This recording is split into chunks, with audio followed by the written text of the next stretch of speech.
Feel the real fear with us. প্রিয় listeners, আসসালামু আলাইকুম। ঈদ মোবারক। Feel the real fear with us. দেশ ও দেশের বাইরে যেখান থেকে আফনান দ্য হরর ওয়ার্ল্ডের আজকের ঈদ স্পেশাল এপিসোডের দ্বিতীয় আয়োজনের সাথে যুক্ত হচ্ছেন বা পরবর্তীতে হবেন, সকলকে জানাচ্ছি শুভেচ্ছা ও ভালোবাসা। আশা করি সবাই ভালো আছেন, সুস্থ আছেন।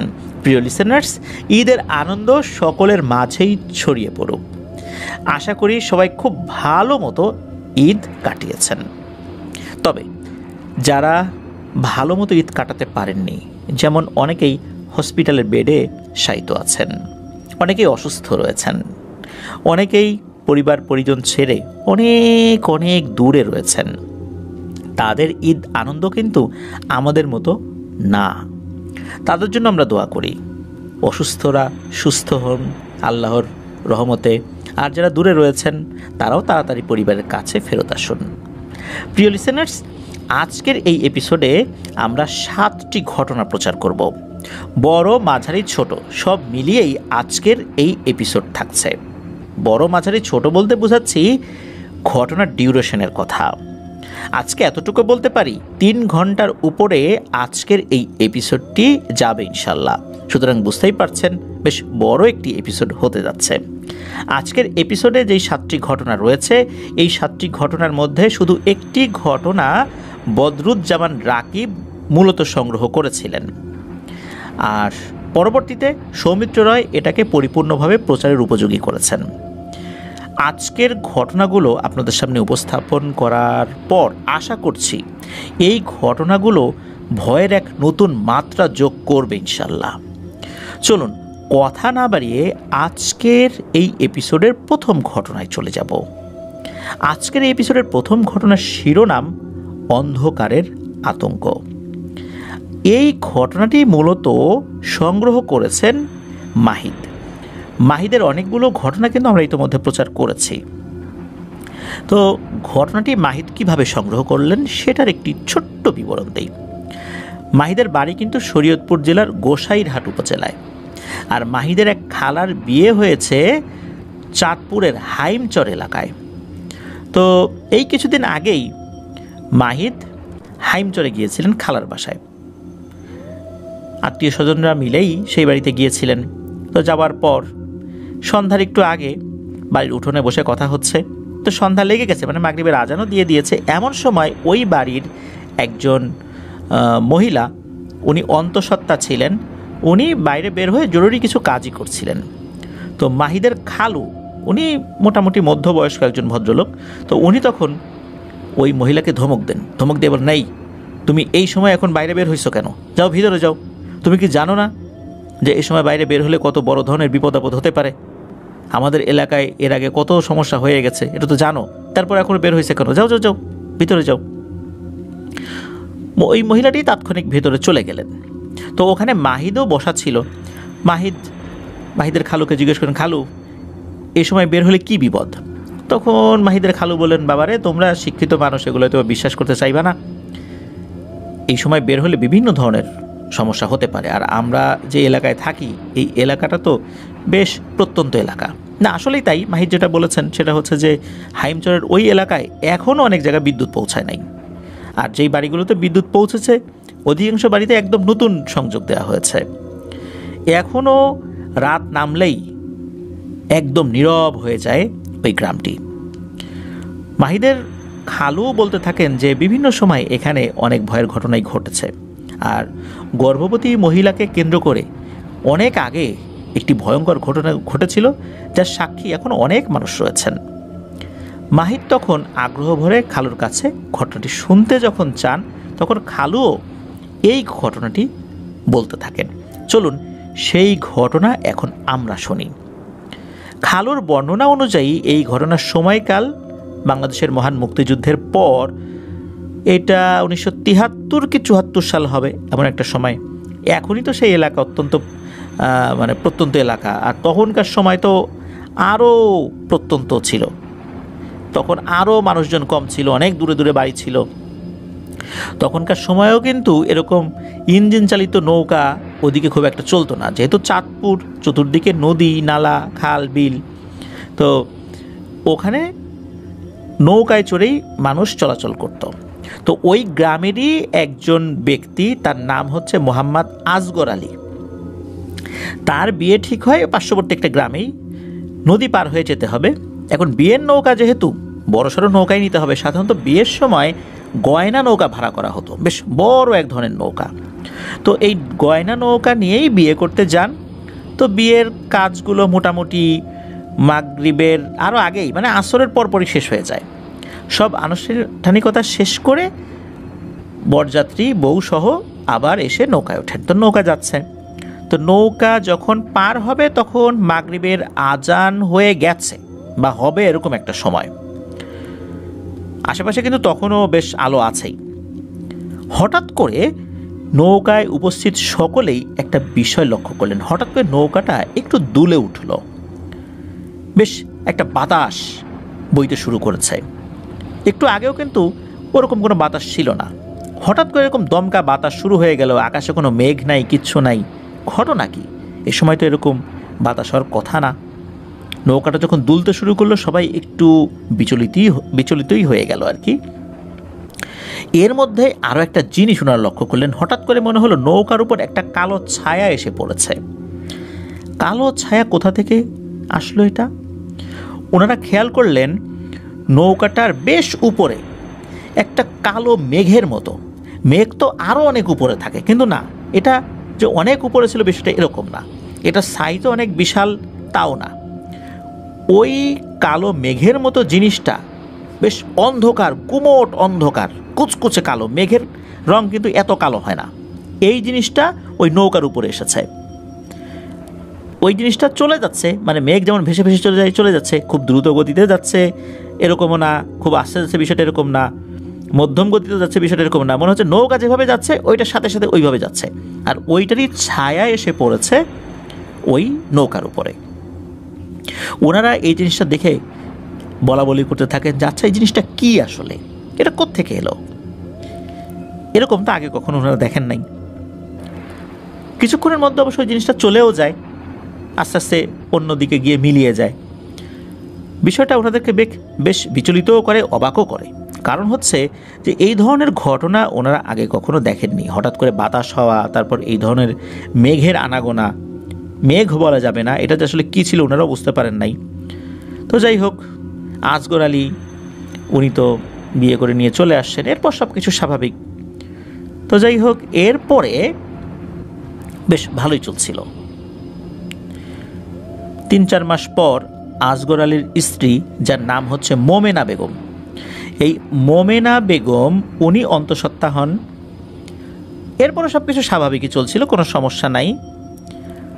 কিন্তু একটা ব্যাপার উনি ফিল করতে থাকেন, সেটা হচ্ছে যে এই যে মোমেনা বেগম, উনি গর্ভকালীন অবস্থায় কিছু তো জটিলতা থাকেই, খাওয়া দাওয়ার অসুবিধা, তারপরে বিভিন্ন ধরনের জটিলতা থাকে। কিন্তু উনি মনে হচ্ছে বেশ বেশি জটিলতা উনি ফিল করছেন। উনি খাওয়া দাওয়া করতে পারছেন না, অসুস্থ থাকেন, বেশ অনেক ধরনের সমস্যা। তো গ্রামের মহিলারা বলেন যে এই অবস্থায় এরকম সমস্যা হতেই পারে। কিন্তু ওনার যে সমস্যাগুলো ছিল, এই সমস্যাগুলো 8-10টা সাধারণ মহিলার মতো ছিল না। উনি কোনোভাবেই খেতে পারতেন না। তো অনেকে বলেন যে এরকম তুমি যদি খেতে না পারো তাহলে তোমার গর্ভের সন্তানের তো অনেক ক্ষতি হয়ে যাবে। কিন্তু তারপরও উনি আসলে ওভাবে খেতে পারতেন না। যাক, এরকম বেশ কিছু সমস্যা ওনার মধ্যে ছিল। এরকম দিন যেতে থাকে। একটা পর্যায়ে হঠাৎ করে ওনার প্রসব বেদনা ওঠে, যখন প্রসব বেদনা ওঠার কথা নয়, কারণ তখন ওনার গর্ভকালীন যেই সময় বা বয়স, বা শিশুর বয়স, গর্ভের শিশুর, সেটা হয়তো বা 6 থেকে সর্বোচ্চ 7 মাস হবে। তো ওই সময় প্রসব বেদনা ওঠা তো স্বাভাবিক না। তারপর অনেক সময় কিন্তু সন্তান ভূমিষ্ঠ হয়, কিন্তু সেটা ইম্যাচিউরড বেবি হয়, অপরিপক্ক বাচ্চা। তো ওনার সন্তান হয় অপরিপক্ক। কিন্তু অপরিপক্ক হওয়ার পরেও তার হাত পা, চোখ, মুখ এগুলো দেখে আসলে মনে হচ্ছিল না যে বাচ্চাটা অপরিপক্ক। আর বাচ্চাটাকে যখন একটু উল্টেছে, মানে বাচ্চা হওয়ার পর তো তাকে পরিষ্কার পরিচ্ছন্ন করানো, বেশ কিছু কাজ থাকে। ওখানে যারা উপস্থিত মহিলারা ছিলেন তারা একটা জিনিস দেখে অবাক হয়ে যান, কিছুটা ভয়ও পান। সেটা হচ্ছে বাচ্চার পিঠে এক ধরনের লাল টাইপের চিহ্ন। এটা আসলে কি চিহ্ন, এখানে কি লেখা? ওখানে যে মহিলারা ছিলেন কেউ কেউ অল্প কয়েক ক্লাস পড়েছেন, কেউ 1, 2, 3 এরকম হয়তো বা পড়েছেন, কেউ কেউ আবার লেখাপড়া করেন নাই। কিন্তু যারাই পড়েছেন ওখানে বাংলায় পড়েছেন, অধিকাংশ ভদ্র মহিলারাই কিন্তু টুকটাক আরবি মানে কায়দা আমপারা এগুলো পড়তে জানতেন। তাদের কাছে কোনোটাই মনে হচ্ছিল না যে এটা আরবি লেখা বা বাংলা লেখা। এটাতে কোন ভাষায় লেখা এটা ওনারা বুঝতে পারছিলেন না। তো বাচ্চার পিঠে অদ্ভুত এক ধরনের চিহ্ন, এটা কি কোনো অক্ষর না কোনো চিহ্ন নাকি কোনো বিশেষ কিছু, এটা ওনারা বুঝতে পারছিলেন না। তো এটা বাড়ির সকলকে দেখানো হয়, তারাও তো বুঝতে পারছিলেন না। একজন হুজুরকে নিয়ে আসা হয়, তিনিও এটা দেখেন। তিনিও বেশ ভালো শিক্ষিত ছিলেন ওই সময়ের প্রেক্ষাপটে। আরবি, ফার্সি, উর্দু, বাংলা, ইংরেজি বেশ কয়েকটা ভাষায় ওনার পারদর্শিতা ছিল। তো উনিও এটা বুঝতে পারছেন না যে এটা আসলে কি ধরনের চিহ্ন। আর তখন তো আসলে ক্যামেরা ছিল না যে ছবি তুলে ইন্টারনেট সার্চ দেবে, এই উপায়ও নাই। সুতরাং এটা একটা রহস্য সৃষ্টি করে। বেশ কয়েকদিন বেশ স্বাভাবিক যেতে থাকে, কোনো সমস্যা নাই। তো এই যে আসগর আলী মিয়া আর মোমেনা বেগম, তাদের যে ঘরটা ছিল, এই ঘরের আসলে ছাদটা ছিল হচ্ছে সোন দিয়ে তৈরি, ভি শেপের মতো। যেই ছাদগুলো আছে অনেকে দেখেছেন সোনের বাড়ি, ওই রকম, মানে মাঝখানটা বেশ উঁচু। ওনারা এক রাত্রে ঘুমিয়ে আছেন, মাঝখানে শিশু বাচ্চা, ওই বাচ্চার নাম রাখা হয়েছে হচ্ছে নূর। এখানে একটা বিষয় বলে রাখা ভালো, এখানে যেই নামগুলো আমরা ব্যবহার করছি কোনোটাই ছদ্মনাম না, সবগুলোই আসল নাম। বাচ্চার বাবার নাম আসগর আলী মিয়া, আর বাচ্চার মায়ের নাম হচ্ছে মোমেনা বেগম, আর বাচ্চার নাম হচ্ছে নূর। তো নূরকে মাঝে রেখে আসগর আলী মিয়া এবং পাশে মোমেনা বেগম শুয়ে আছেন, মানে বাচ্চার মা বাবা দুই পাশে শুয়ে আছেন। অনেক রাত্রে বাচ্চার মায়ের হঠাৎ করে ঘুম ভেঙে যায়। আর সে একদম নবজাতক বাচ্চা, শিশু বাচ্চার মায়েদের ঘুম কিন্তু একটু কমই থাকে, কারণ বাচ্চা অনেক সময় নড়ে চড়ে ওঠে, অনেক সময় কাপড় চোপড় ভিজিয়ে ফেলে, সেগুলো পরিবর্তন করে দিতে হয়, তা নাহলে ঠান্ডা লেগে যেতে পারে। আর ওনাদের ঘরে একটা হারিকেন এক পাশে খুব আলতো করে জ্বালানো ছিল। হঠাৎ করেই নূরের মা মোমেনা বেগমের ঘুম ভেঙে যায়।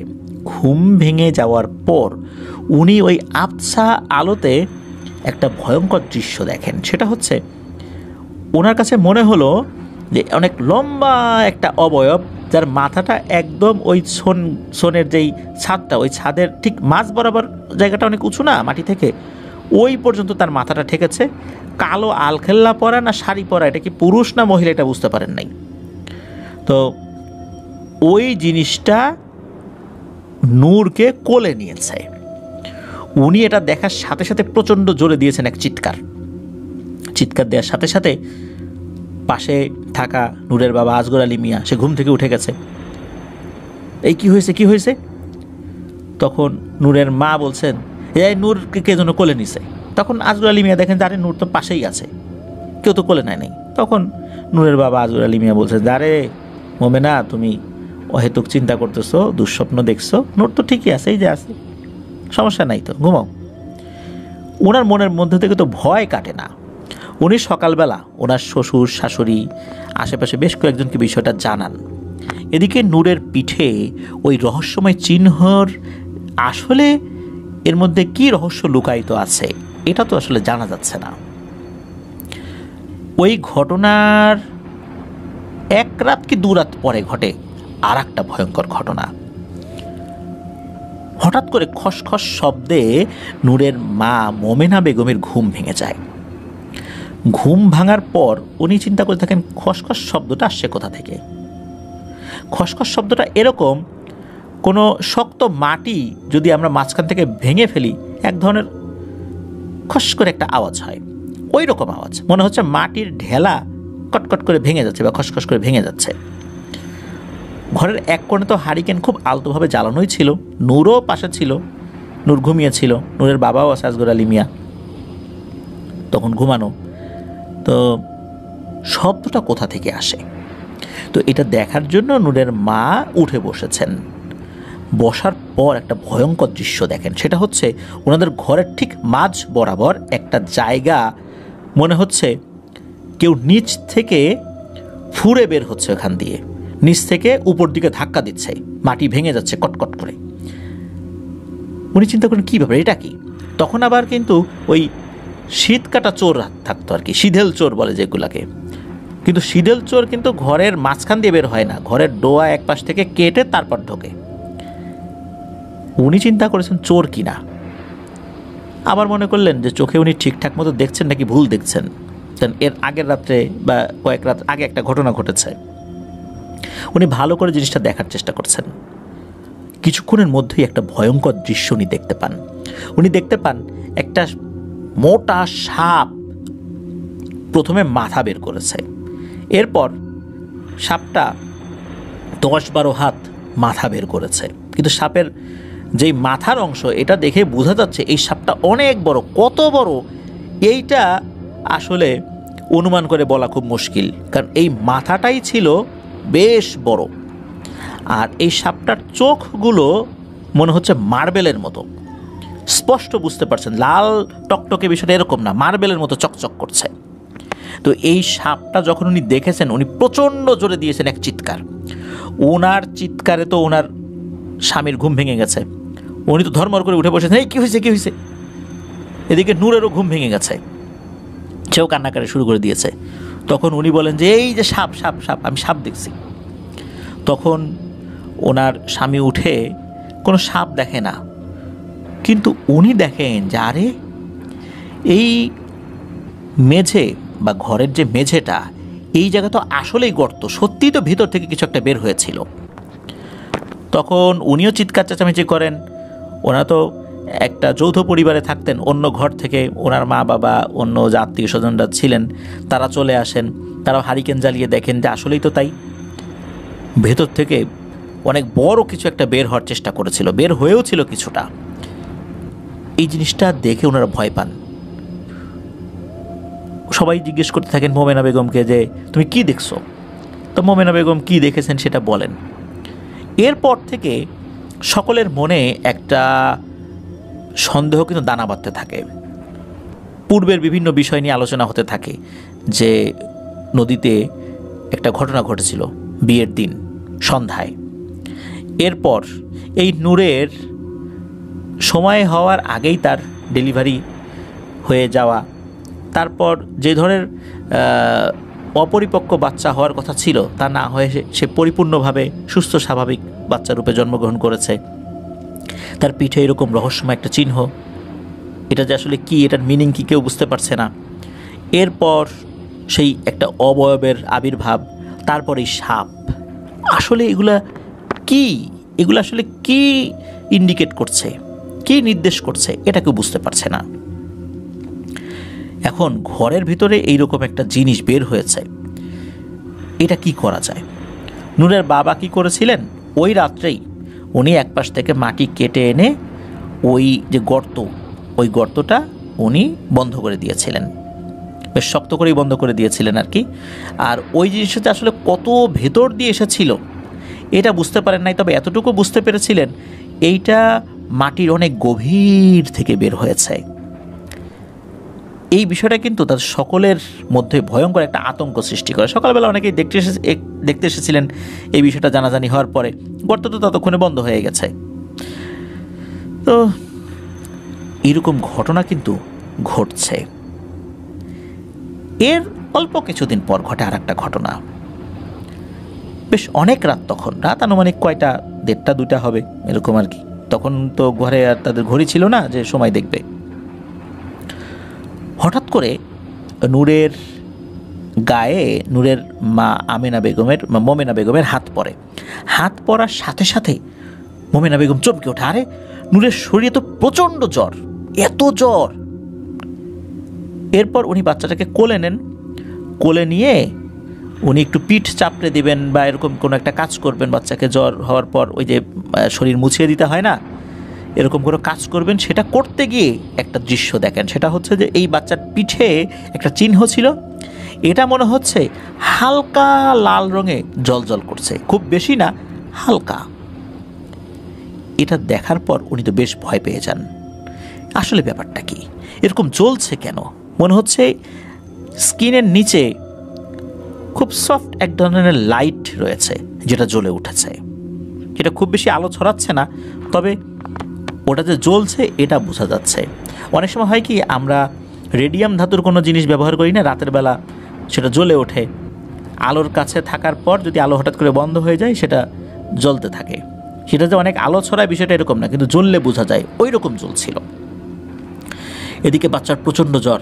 ওই রাত্রে আর কী করবেন, সকাল হলেই তারা কবিরাজ খোঁজার চিন্তা করেন, কারণ গ্রামে তো ওই সময় এরকম ডাক্তার পাওয়া যেত না। কবিরাজের ঝাড়ফুঁক, জড়িবুটির চিকিৎসা, এগুলোর প্রতি তারা নির্ভরশীল ছিলেন। ওই গ্রামে একজন পাগল টাইপের মহিলা থাকতেন। ওই মহিলা যে মানে বদ্ধ উন্মাদ বিষয়টা এরকম না, উনি বিভিন্ন ধরনের অদ্ভুত টাইপের রিচুয়াল করতেন। কি করতেন না করতেন মানুষজন তো জানতও না। তিনি মানুষের সাথে ওইভাবে মিশতেনও না। খুব প্রয়োজনে মানুষজন তার সাথে কথা বলতো, উনিও খুব প্রয়োজনে মানুষের সাথে কথা বলতেন। উনি একাকী থাকতেন, একটু পাগল পাগল টাইপের আর কি। উনি কখনো কখনো কোনো মানুষের ছোটোখাটো কিছু চিকিৎসা করতেন যদি মানুষ তার কাছে যেত। মানুষের সাথে যে খারাপ ব্যবহার করতেন বিষয়টা এরকম না, স্বাভাবিক ব্যবহারই করতেন, তবে ওনার আচার আচরণ পাগলামি স্বভাবের ছিল আর কি। এই জন্যে সবাই তাকে অনেকটা পাগল মনে করতেন, পুরো পাগল না, আধা পাগল টাইপের এরকম আর কি। তো ওই বাড়ির সদস্যরা বললেন যে ওই মহিলা তো একটু কবিরাজ টাইপের, ওর কাছে চলো নূরকে নিয়ে যাই। তো নূরের মা নূরের দাদিকে সাথে নিয়ে ওই মহিলার বাড়িতে গেছেন। তো ওই মহিলার বাড়িতে যাওয়ার পর দূর থেকে বসে, তোরা কী জন্য আসছিস? বলে যে আমার বাচ্চাটার খুব জ্বর, তুমি একটু দেখো, একটু ঝাড়ফুঁক করে দাও, কোনো ওষুধ টষুধ থাকলে দাও, গাছগাছালি কোনো ওষুধ। বলে নিয়ে আয় আমার কাছে। নিয়ে আসার পর নূরের মা বলছে যে দেখো তো আমার বাচ্চার পিঠে এই যে চিহ্নটা, এটা আসলে কিসের চিহ্ন? দেখো তো, এটা জ্বলতেছে, এটা নিয়ে আমরা তো আসলে খুব চিন্তায় আছি, আমরা তো কেউ বুঝতে পারতেছি না এটা দ্বারা আসলে কি বোঝাচ্ছে, আর বাচ্চার পিঠে এরকম চিহ্ন আসলো কিভাবে? যখনই ওই মহিলা কবিরাজ ওই চিহ্ন দেখেছে, সাথে সাথে চিৎকার দিয়ে উঠেছে, ওরে বাপরে, এই সরা সরা, তোর বাচ্চা সরা, এক্ষুনি এই বাচ্চা আমার বাড়ির সীমানা থেকে বের কর, খবরদার আমার কাছে আসবি না, তোর বাচ্চাটা নিয়ে যা, নিয়ে যা, ওরে বাবা রে, সরা সরা সরা। মনে হচ্ছে ওই মহিলা চিহ্ন দেখে প্রচণ্ড রকমের ভয় পেয়েছেন, আর তাড়াতাড়ি ওখান থেকে তাদেরকে চলে যেতে বলছেন। তারা তো অবাক যে উনি তো কখনো কারোর সাথে এরকম ব্যবহার করে না, একটা ছোট বাচ্চাকে নিয়ে আসলাম, জ্বরে আক্রান্ত, কই চিকিৎসা করবে, উল্টো দূর দূর করে তাড়িয়ে দিচ্ছে, এটা তো ঠিক না। এখন ওই মহিলা দ্রুত তাদেরকে ওই বাড়ির ত্রিসীমানা থেকে বের করে দেন। মহিলাকে খুব আতঙ্কগ্রস্ত দেখা যাচ্ছিল, মনে হচ্ছে উনি মারাত্মক ভয় পেয়েছেন। আর এই যে নূরের মা এবং নূরের দাদি, তারা তো বুঝতে পারছেন আসলে ঘটনাটা কি। তারা চলে আসেন, আসার পরে বলছেন যে উনি এরকম একটা আচরণ করলো আমাদের সাথে, কি হয়েছে সেটাও বললো না, ঝাড়ফুঁকো করলো না, আসলে ব্যাপারটা কি? তখন বাচ্চার পিঠের ওই চিহ্নটা তাদেরকে আরও বেশি ভাবায়। তবে গ্রামে জ্বরের ক্ষেত্রে যেই ধরনের চিকিৎসা ছিল আর কি, নূরের দাদি, নূরের মা, আরও যারা ছিলেন আশেপাশে, ওনারা চেষ্টা করেছেন নূরের জ্বরটা কমানোর জন্য। মোটামুটি সন্ধ্যা নাগাদ জ্বরটা কিছুটা কমেও আসে।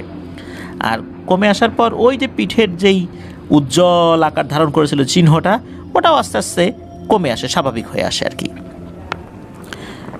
ওই রাত্রে নূরের মা একটা স্বপ্ন দেখেন।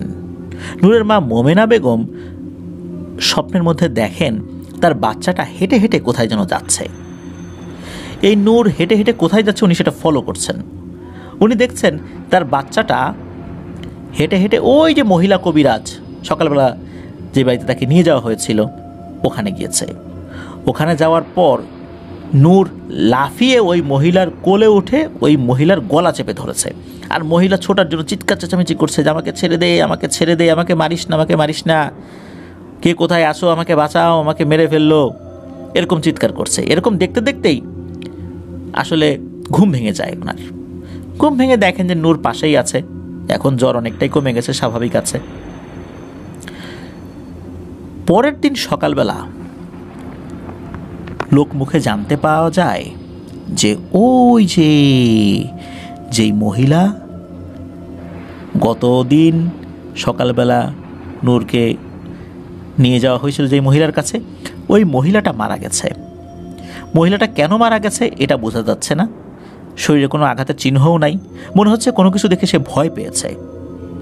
আর ওই মহিলার ওরকম তো কোনো আত্মীয় স্বজন ছিল না, উনি টুকটাক জাদুটোনা করতেন, কবিরাজি করতেন, এটা সকলেই জানতো। তো এই মহিলার মৃত্যুটা কেন হলো সবাই চিন্তা করেন ওই যে জিনভূত ডাকে, জিনভূতে এসে মনে হয় মেরে ফেলছে।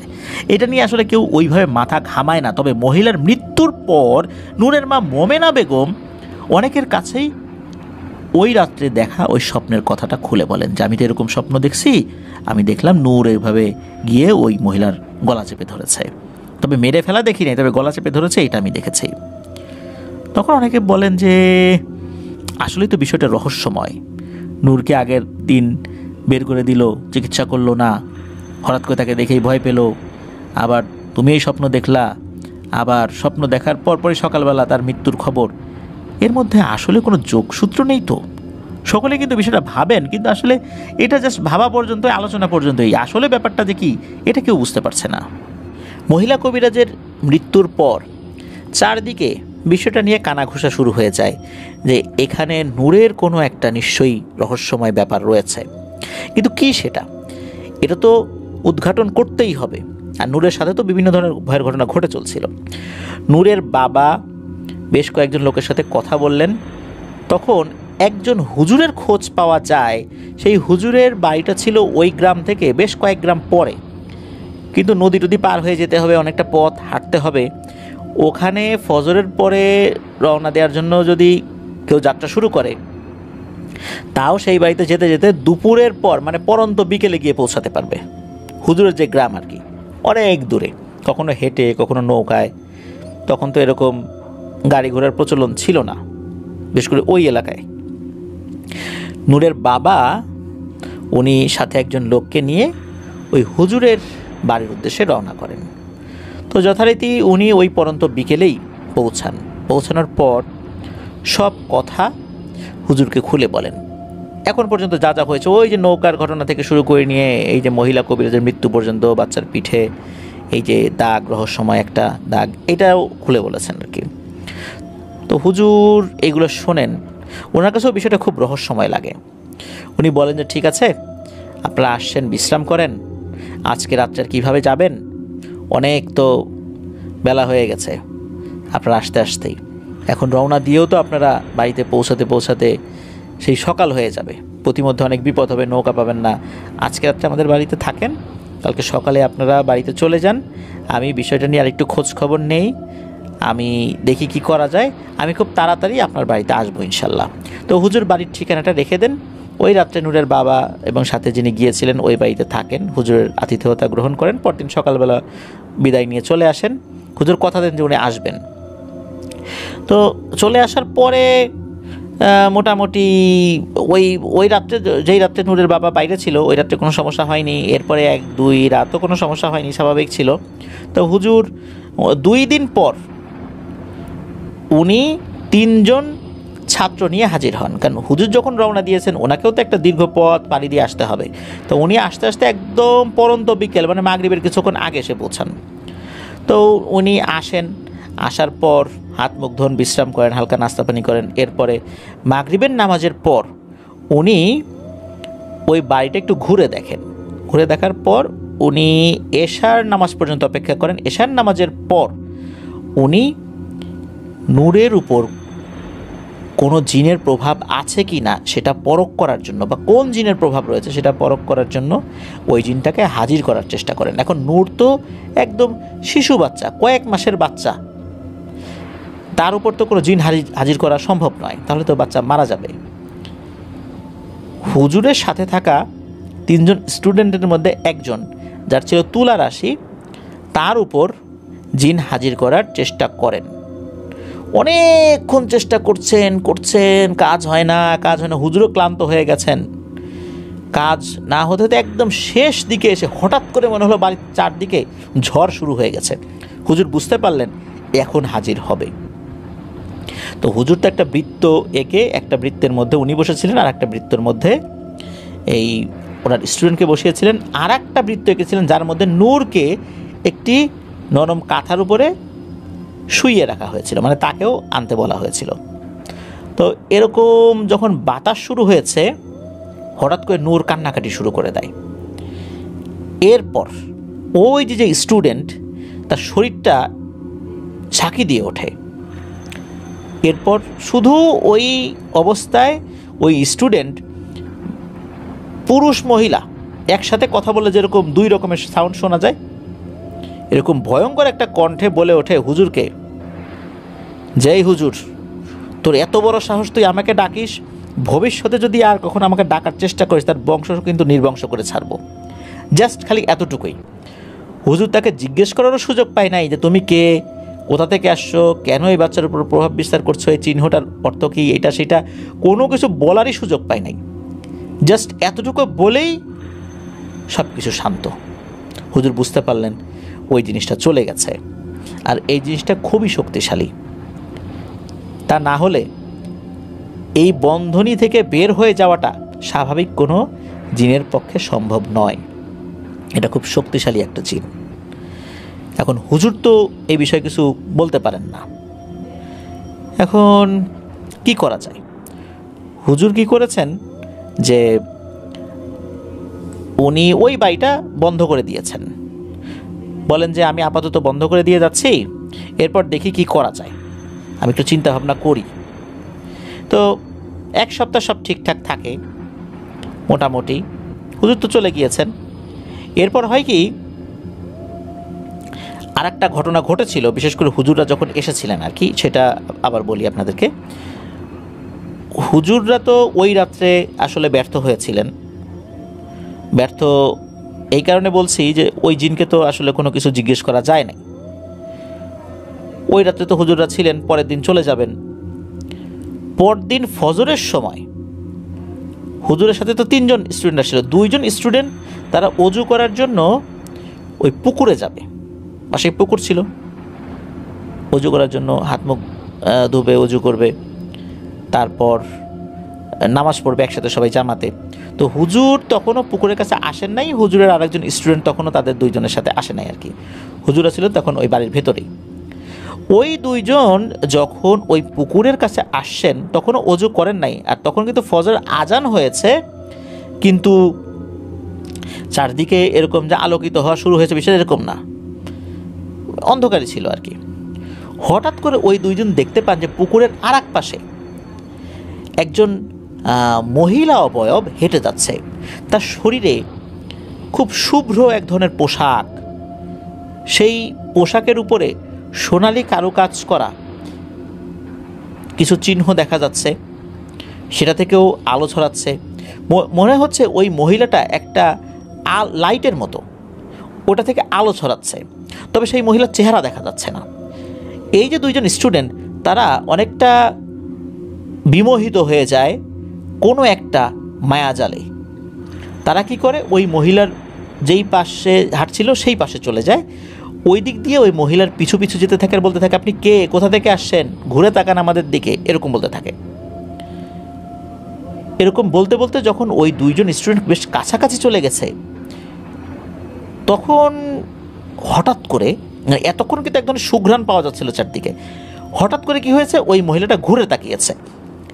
যখনই ঘুরে তাকিয়েছে তখন এক ভয়ঙ্কর দৃশ্যের অবতারণা হয়। ওনারা 2 জন হয়তো মনে করেছিলেন ইনি খুবই সুন্দরী কোনো রমণী হবেন, কিন্তু না। যখনই ঘুরে তাকিয়েছেন সাথে সাথে ওই যে আলোকোজ্জ্বল যে ব্যাপারটা, এটা ম্লান হয়ে যায়। সাথে সাথে ওই অবয়বটা কালো একটা অবয়ব ধারণ করে, খুবই কুৎসিত ভয়ঙ্কর রকমের চেহারা, অনেক বয়স্ক মহিলার চেহারা যেরকম হয় অনেকটা সেই রকম। আর চারদিকে কোনো বিড়াল কুকুর মরে গেলে যেরকম বিশ্রী পচা গন্ধ হয় না, খুব ভয়ঙ্কর রকমের সেই গন্ধ তাদের নাকে এসে লাগে। আর ওই দিকে কী হয়েছে, হুজুর এবং তার স্টুডেন্ট, একজন স্টুডেন্ট যে ভিতরে ছিল, ওনারা আবার ওই সময় পুকুর ঘাটে উজু করার জন্য আসে। ওনারা দূর থেকে দেখছেন যে তার 2 স্টুডেন্ট তারা কোন দিকে যেন যাচ্ছে। ওনারা কিন্তু ডাকছিলেন, এই তোমরা কোথায় যাও, কোথায় যাও। যখন দেখা গেল যে তারা কোনো কথার উত্তর নিচ্ছে না, তখন ওই হুজুর এবং তার সাথে থাকা ওই স্টুডেন্ট, তারা 2 জনই বুঝেছিলেন নিশ্চয়ই ওরা এমন কিছু দেখেছে, ওরা একটা মোহে পড়ে গেছে, দ্রুত ওদিকে যেতে হবে।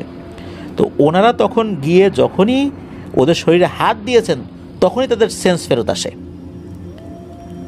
ওরা তখন বলে যে হুজুর এ কী দেখলাম কী দেখলাম, খুব ভয়ঙ্কর একটা জিনিস, হায় হায় এটা কী দেখলাম। হুজুর এবং তার স্টুডেন্ট কিন্তু কিছুই দেখে নাই। এরপরে তাদেরকে নিয়ে আসা হয় ওখান থেকে, তারা কি কি দেখেছে সেটা খুলে বলে। হুজুর বুঝতে পারলেন যে আসলেই খুব ভয়ঙ্কর কোনো একটা জিনিসের প্রভাব রয়েছে, কিন্তু এটাকে তো হাজির করা যাচ্ছে না। হুজুর পরদিন তো চলে যান তার স্টুডেন্টদেরকে নিয়ে, এবং পরবর্তীতে ওনাকে জানাতে বলেন যে আমি তো বাড়ি বন্ধ করে দিয়ে গেলাম, কি হয় জানিও। তো এরপর এক সপ্তাহ তো সব ঠিকঠাক থাকেই আর কি। এর ভিতর কি হয়, এই বাচ্চার মা মোমেনা বেগম উনি বাবার বাড়িতে যাবেন। হুজুর কিন্তু বলে দিয়ে গিয়েছিলেন যে বাচ্চাকে নিয়ে আপনারা যেখানেই যান না কেন অবশ্যই মাগরিবের আজানের আগেই বাড়িতে ফেরত আসবেন, কোনোভাবেই সন্ধ্যার পর এই বাড়ি ছাড়া অন্য কোথাও একে রাখা যাবে না, বা সন্ধ্যার সময় বাড়ির বাইরে রাখা যাবে না। তো বাচ্চার মা উনি তার বাড়িতে নিয়ে গেছেন, মানে বাবার বাড়িতে নিয়ে গেছেন।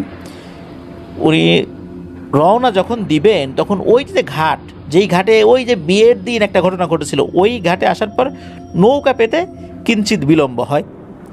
তো উনি নৌকা পান উঠেছেন, কিন্তু সমস্যা হয় কি ওই নৌকা ঘাটে ভেরার আগে মাগরিবের আজান দিয়ে দিচ্ছে। তো উনি চিন্তা করেন হাই হাই মাগরিবের আজান দিয়ে গেল, হুজুর তো নিষেধ করেছিলেন যে এই সময় বাইরে রাখা যাবে না। উনি দৌড়াতে দৌড়াতে বাচ্চাকে কোলে নিয়ে তার শ্বশুরবাড়িতে চলে আসেন। তো উনি তো চিন্তা করেছেন যে কোনো একটা বিপদ আপদ হয় কি না, তবে বাড়িতে আসার পর দেখা গেল যে না তেমন কোনো সমস্যা নাই, তেমন কোনো সমস্যা হচ্ছে না, নূরও কান্নাকাটি করছে না। এই রাত্রে ঘটে আর একটা ঘটনা। ওই রাত্রে বাচ্চার বাবা কোনো কারণে বাড়িতে ফিরতে দেরি করছিলেন। বাড়িতে ফেরার সময় হঠাৎ করে বাড়ির কাছাকাছি উনি দেখতে পান বিশাল আকৃতির একটা অবয়ব, দানব আকৃতির একটা অবয়ব উনি দেখতে পান। এটা দেখে তো উনি প্রচণ্ড ভয় পান যে সর্বনাশ, 7 দিন তো সব ভালোই ছিল, হঠাৎ করে আজকে কেন এই অবস্থা হলো। উনি বাড়িতে ফিরে জিজ্ঞেস করেন আমি তো এরকম ভয়ঙ্কর একটা জিনিস দেখছি, আমাদের এই সোনের ঘরের কাছেই বিশাল একটা অবয়ব, এর পা দেখলাম চিকন চিকন, এর মাথা যে কোন জায়গায় গিয়ে ঠেকছে বলতে পারি না। এমন কি ঘটলো যে এটা হঠাৎ করে ফেরত আসলো, কি করছিলা? তখন নূরের মা বলে যে আজকে তো এই নূরের নানা বাড়ি থেকে ফিরতে ফিরতে আমার দেরি হয়ে গেছে, এই জন্য মনে হয় এই জিনিসটা আবার ফেরত আসে। নূরের বাবা বলে সর্বনাশ, তুমি কি করছো? হুজুর না বারবার নিষেধ করে গেল সন্ধ্যার সময় বা সন্ধ্যার পরে ওকে বাইরে না রাখতে, তুমি ওই রাত্রে থাকতা ওখানে, তোমার বাড়িতেই থাকতা, ফেরত আসতে গেলা কেন এই সময়ে? এই যে এখন কি হবে, এখন কি করব? তো এদিকে কি হয়, নূরের বাবা সিদ্ধান্ত নেন তিনি আবার সেই হুজুরের বাড়িতে যাবেন, ওনাকে খবর পাঠাবেন যে এই ব্যাপার। উনি বলেছিলেন যে পরে কোনো সমস্যা হলে তাকে যেন জানানো হয়। তো দূরত্ব তো আমরা শুরুতেই বলেছি যে যেতে যেতে প্রায় পরন্ত বিকেল হয়ে যায়, ফজরের পরে রওনা দিলেও পরন্ত বিকেলে গিয়ে পৌঁছাতে হয়। তো ওই দিন আবার হুজুরের কাছে উনি অন্য লোক পাঠিয়েছিলেন। তো সেই লোক সেখানে গিয়েছেন। তো যাওয়ার পর জানা যায় যে হুজুর একটা জরুরি কাজে এক রুগী দেখতে পাশের একটি এলাকায় গিয়েছেন, তবে উনি কয়েকদিনের জন্য গিয়েছেন, কয়েকদিন পরে ফেরত আসবেন। তখন ওই লোকটি খুব ভালো করে বলে যায় যে উনি আসার সাথে সাথে যেন এই এলাকায় আসে, উনি এই রুগীকে চেনে খুব ভালো করেই, যেন অবশ্যই আসে। তো ওই রাত্রে তো ওনারা ফেরত আসার কোনো সুযোগ ছিল না, ওই রাত্রে ওখানে থেকে পরের দিন উনি রওনা দিয়েছেন। আর হুজুর যেহেতু কয়েকদিনের জন্য বাইরে বেরিয়েছেন, ওই রাত্রে হুজুরের আসারও কোনো সম্ভাবনা ছিল না। তো যাই হোক, পরের দিন এদিকে হয় কি, এই গ্রামে এই নূরের এক চাচার বাড়িতে দাওয়াত খেতে গিয়েছেন। দাওয়াত খেতে গিয়েছেন নূরের মা বাবা নূরকে নিয়ে। তবে দাওয়াত খেয়ে আসার পরে নূরকে ঘরে রেখে ওনারা দুইজনই ঘরের একটু বাইরে বেরিয়েছেন। হঠাৎ করে একটা চিৎকার বা একটা গোঙানির আওয়াজ শোনা যায় নূরের ঘরের মধ্যে। এটা শুনে নূরের মা প্রথমে ঢুকেই দিয়েছে এক চিৎকার। এরপরে নূরের বাবা ঢুকেছে, উনিও একটা ভয়ঙ্কর দৃশ্য দেখেছেন, উনিও দিয়েছেন এক চিৎকার। দেখেন যে ওনার এই 1-1.5 মাস বয়সী শিশু বাচ্চা দিব্যি মাটির উপর দাঁড়িয়ে আছে এবং সে ভয়ঙ্কর একটা স্বরে কথা বলছে, মনে হচ্ছে পুরুষ মহিলা মিশ্রিত একটা কণ্ঠস্বর। সে বলছে যে দাওয়াত খেতে গেছিলা, কেন গেছিলা, আমাকে একা রেখে কেন গেছিলা, আমার খেতে ইচ্ছা করে না? এইটা শোনার সাথে সাথে মা বাবা দুইজনই দিয়েছেন এক চিৎকার চেঁচামেচি করছেন। লোকজন চলে আসছে, তবে লোকজন এসে দেখে যে নূর স্বাভাবিকভাবে বিছানায় শুয়ে আছে। তো এই ঘটনা ঘটার পর বুঝতে পারলেন যে ভয়ঙ্কর কোনো কিছুর আবির্ভাব ঘটছে বা ঘটে গেছে, কিন্তু এটা এখন স্বাভাবিক পর্যায়ে কিভাবে নেওয়া যাবে, এটার সমাধানটা কি? এর তো কোনো সমাধান হচ্ছে না। তো ওই রাত আর কোনো কিছু হয়নি। এদিকে হুজুরের অপেক্ষায় আছেন, হুজুর কবে আসবেন, হুজুর কবে আসবেন, এরকম অপেক্ষায় আছেন। তো পরের দিন রাতের বেলা আর একটা ঘটনা ঘটে। সেটা হচ্ছে যে রাতে তখনও যে তারা ঘুমিয়ে গেছেন বিষয়টা এরকম না, নূর তখন ঘরেই শোয়ানো, ঘরের ভিতরে হারিকেন ছিল। হঠাৎ করে ঘরের ভেতর থেকে আবারও গোঙানির একটা আওয়াজ আসছে। গোঙানির আওয়াজ আসার পর নূরের মা ঘরের ভিতরে ঢুকেছেন, ঢুকে উনি চিৎকার দিয়েছেন। ওনার চিৎকার শুনে নূরের বাবা ঘরে ঢুকছেন, ঢোকার পর তিনিও চিৎকার দিয়েছেন। দেখে যে তার বাচ্চাটা মাটির উপর দাঁড়িয়ে আছে, ওই যে গত দিনের মতো। আর ওই বাচ্চাটা মা বাবার উপর আক্রমণ করতে উদ্যত হচ্ছে এবং আক্রমণ করেও বসে। এত ছোট একটা বাচ্চা, শিশু বাচ্চা, নবজাতক শিশু বাচ্চা, এই বাচ্চা ভয়ঙ্কর স্বরে কথা বলছে এবং বলছে, তোদের সবগুলোকে আমি শেষ করে দিব। কি ভেবেছিস আমার সাথে পারবি? ওই হুজুর কিছু করতে পারবে? ওই হুজুরের বংশ আমি নির্বংশ করে দেব। ওই হুজুর কেন, ওর ওস্তাদ, তার ওস্তাদও কিছু করতে পারবে না। আমার সন্ধান পেতে পেতেই ওদের এক জীবন শেষ হয়ে যাবে। এই বলে আক্রমণ করতে উদ্যত হয়। এখন এই রকম একটা ভয়ঙ্কর দৃশ্য দেখে নূরের মা বাবা দুজনই নূরকে ওখানে রেখেই দৌড়ে ঘর থেকে বাইরে বের হয়ে আসে। নূরও বের হবে, এমন সময় তার বাবা সাহস করে গিয়ে ঘরের দরজা লাগিয়ে শেকল লাগিয়ে দেন। শেকল লাগানোর পর চিৎকার চেঁচামেচি শুরু করেন, আশেপাশের লোকজন চলে আসে। আসার পর কি হয়েছে বলে, এই অবস্থা। সবাই বলে দরজা খোলো। দরজা খোলার পর দেখা যায় যে নূর মাটিতে পড়ে আছে, সে ছটফট করছে। ওর মা দ্রুত বাচ্চাকে কোলে তুলে নেন। দেখা যাচ্ছে যে বাচ্চাটা খুব অসুস্থ, প্রচণ্ড জ্বর আসছে বলে মনে হচ্ছে। বাচ্চার কোনো সেন্স নাই। ওনারা ওনাদের মতো করে ট্রিটমেন্ট করেন। ভোরের দিকে বাচ্চাটার জ্ঞান ফেরে, একটু নড়াচড়া করে, এরপর আস্তে আস্তে শরীরটা দুর্বল হতে থাকে এবং শান্ত হয়ে যেতে থাকে।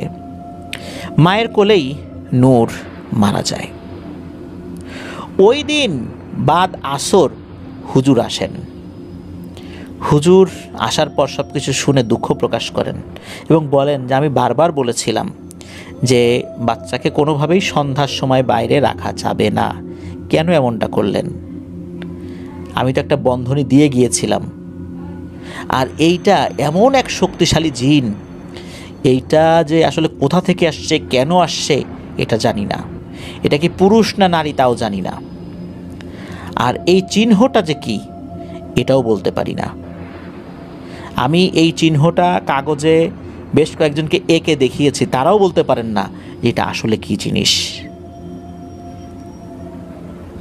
হুজুর উনি পরবর্তীতে তো ওনার বাড়িতে চলে যান। নূরের এই যেই ঘটনাটা, এই ঘটনাটা খুবই রহস্যময় একটা ঘটনা। আসলে কেন এত লোক বাদ দিয়ে নূরের মা বাবার বিয়ের ওই সময়ে, বিশেষ করে যখন তারা নদী পার হচ্ছিলেন, ওই সময় ওই ঘটনাটা কেন ঘটলো? নূরের অসময়ে যে জন্ম নেয় সেটা কেন ঘটলো? অসময়ে জন্ম নিয়েও তার স্বাভাবিক যে গঠন সেটা কেন থাকলো? এরপর যে চিহ্ন, ওই চিহ্নের রহস্যটা কি আজ পর্যন্ত কেউই বলতে পারে নাই। প্রিয় লিসেনার্স, এরকম একটা চিহ্নের কথা কিন্তু আমরা আমাদের আজকের এই এপিসোডের একটা ঘটনায় পাবো, একটা ঘটনার একটা অংশে পাবো। আসলে এগুলো কি? এগুলো রহস্যময় একটা জিনিস, যেটা রহস্য আসলে উদ্ঘাটন করা সত্যি দুরূহ ব্যাপার, আমাদের চিন্তার বাইরে। নূরের এভাবেই মৃত্যু হয়ে যায়। একটা ছোট্ট মাসুম বাচ্চা, নিষ্পাপ বাচ্চা, তার এভাবে মৃত্যু হয়ে যায়। কেনই বা নূরকে বলি বানানো হয়েছিল, কে এটা করেছিল, তার উদ্দেশ্য কী ছিল জানা যায়নি। মূলত এই ঘটনাটি মাহিদের খালু মাহিদকে বলেছিলেন। এক রহস্যময় ঘটনা, রহস্যাবৃত ঘটনা, এক অমীমাংসিত ঘটনা। প্রিয় লিসেনার্স, এরকম কিন্তু অনেক ঘটনা ঘটে যায়। এই কারণে যারা গর্ভবতী মহিলারা রয়েছেন তাদেরকে বিশেষ কিছু সতর্কতা অবলম্বন করার জন্য গ্রামের অনেক মহিলারা বলে থাকেন। আমরা অনেকে সেটাকে কুসংস্কার বলি, কিন্তু দেখা যায় যে এটা আপাতত দৃষ্টিতে কুসংস্কার মনে হলেও বেশ কিছু বিষয় থাকে যেটা তাদের অভিজ্ঞতার আলোকেই তারা বলে থাকেন। হ্যাঁ, এটা সত্য, অনেক কুসংস্কার রয়েছে, কিন্তু তাদের অভিজ্ঞতার আলোকেও কিন্তু অনেক বিষয় তারা বলে থাকেন যেটা আসলে মেনে চলা উচিত। আমরা শহরে যারা থাকি তারা এগুলো মানতে চাই না, কারণ এখানে তো নদী নাই, অনেক কিছু নাই, অনেক বড় বড় গাছপালা নাই। এখানে কি এগুলো ঘটে?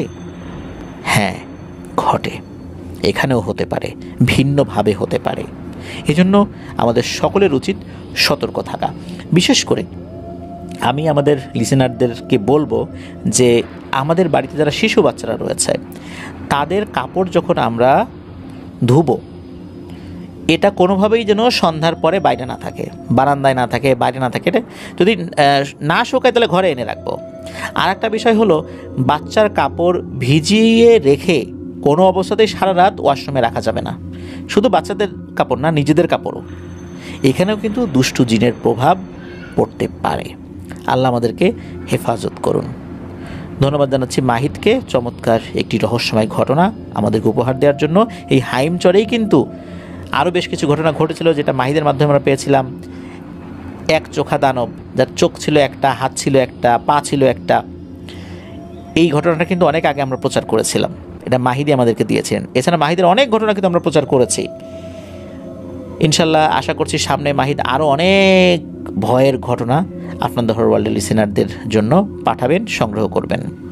প্রিয় লিসেনার্স, চলুন চলে যাব আমাদের এবারের এপিসোডের পরবর্তী আরও একটি নতুন ঘটনায়। প্রিয় লিসেনার্স, আসসালামু আলাইকুম।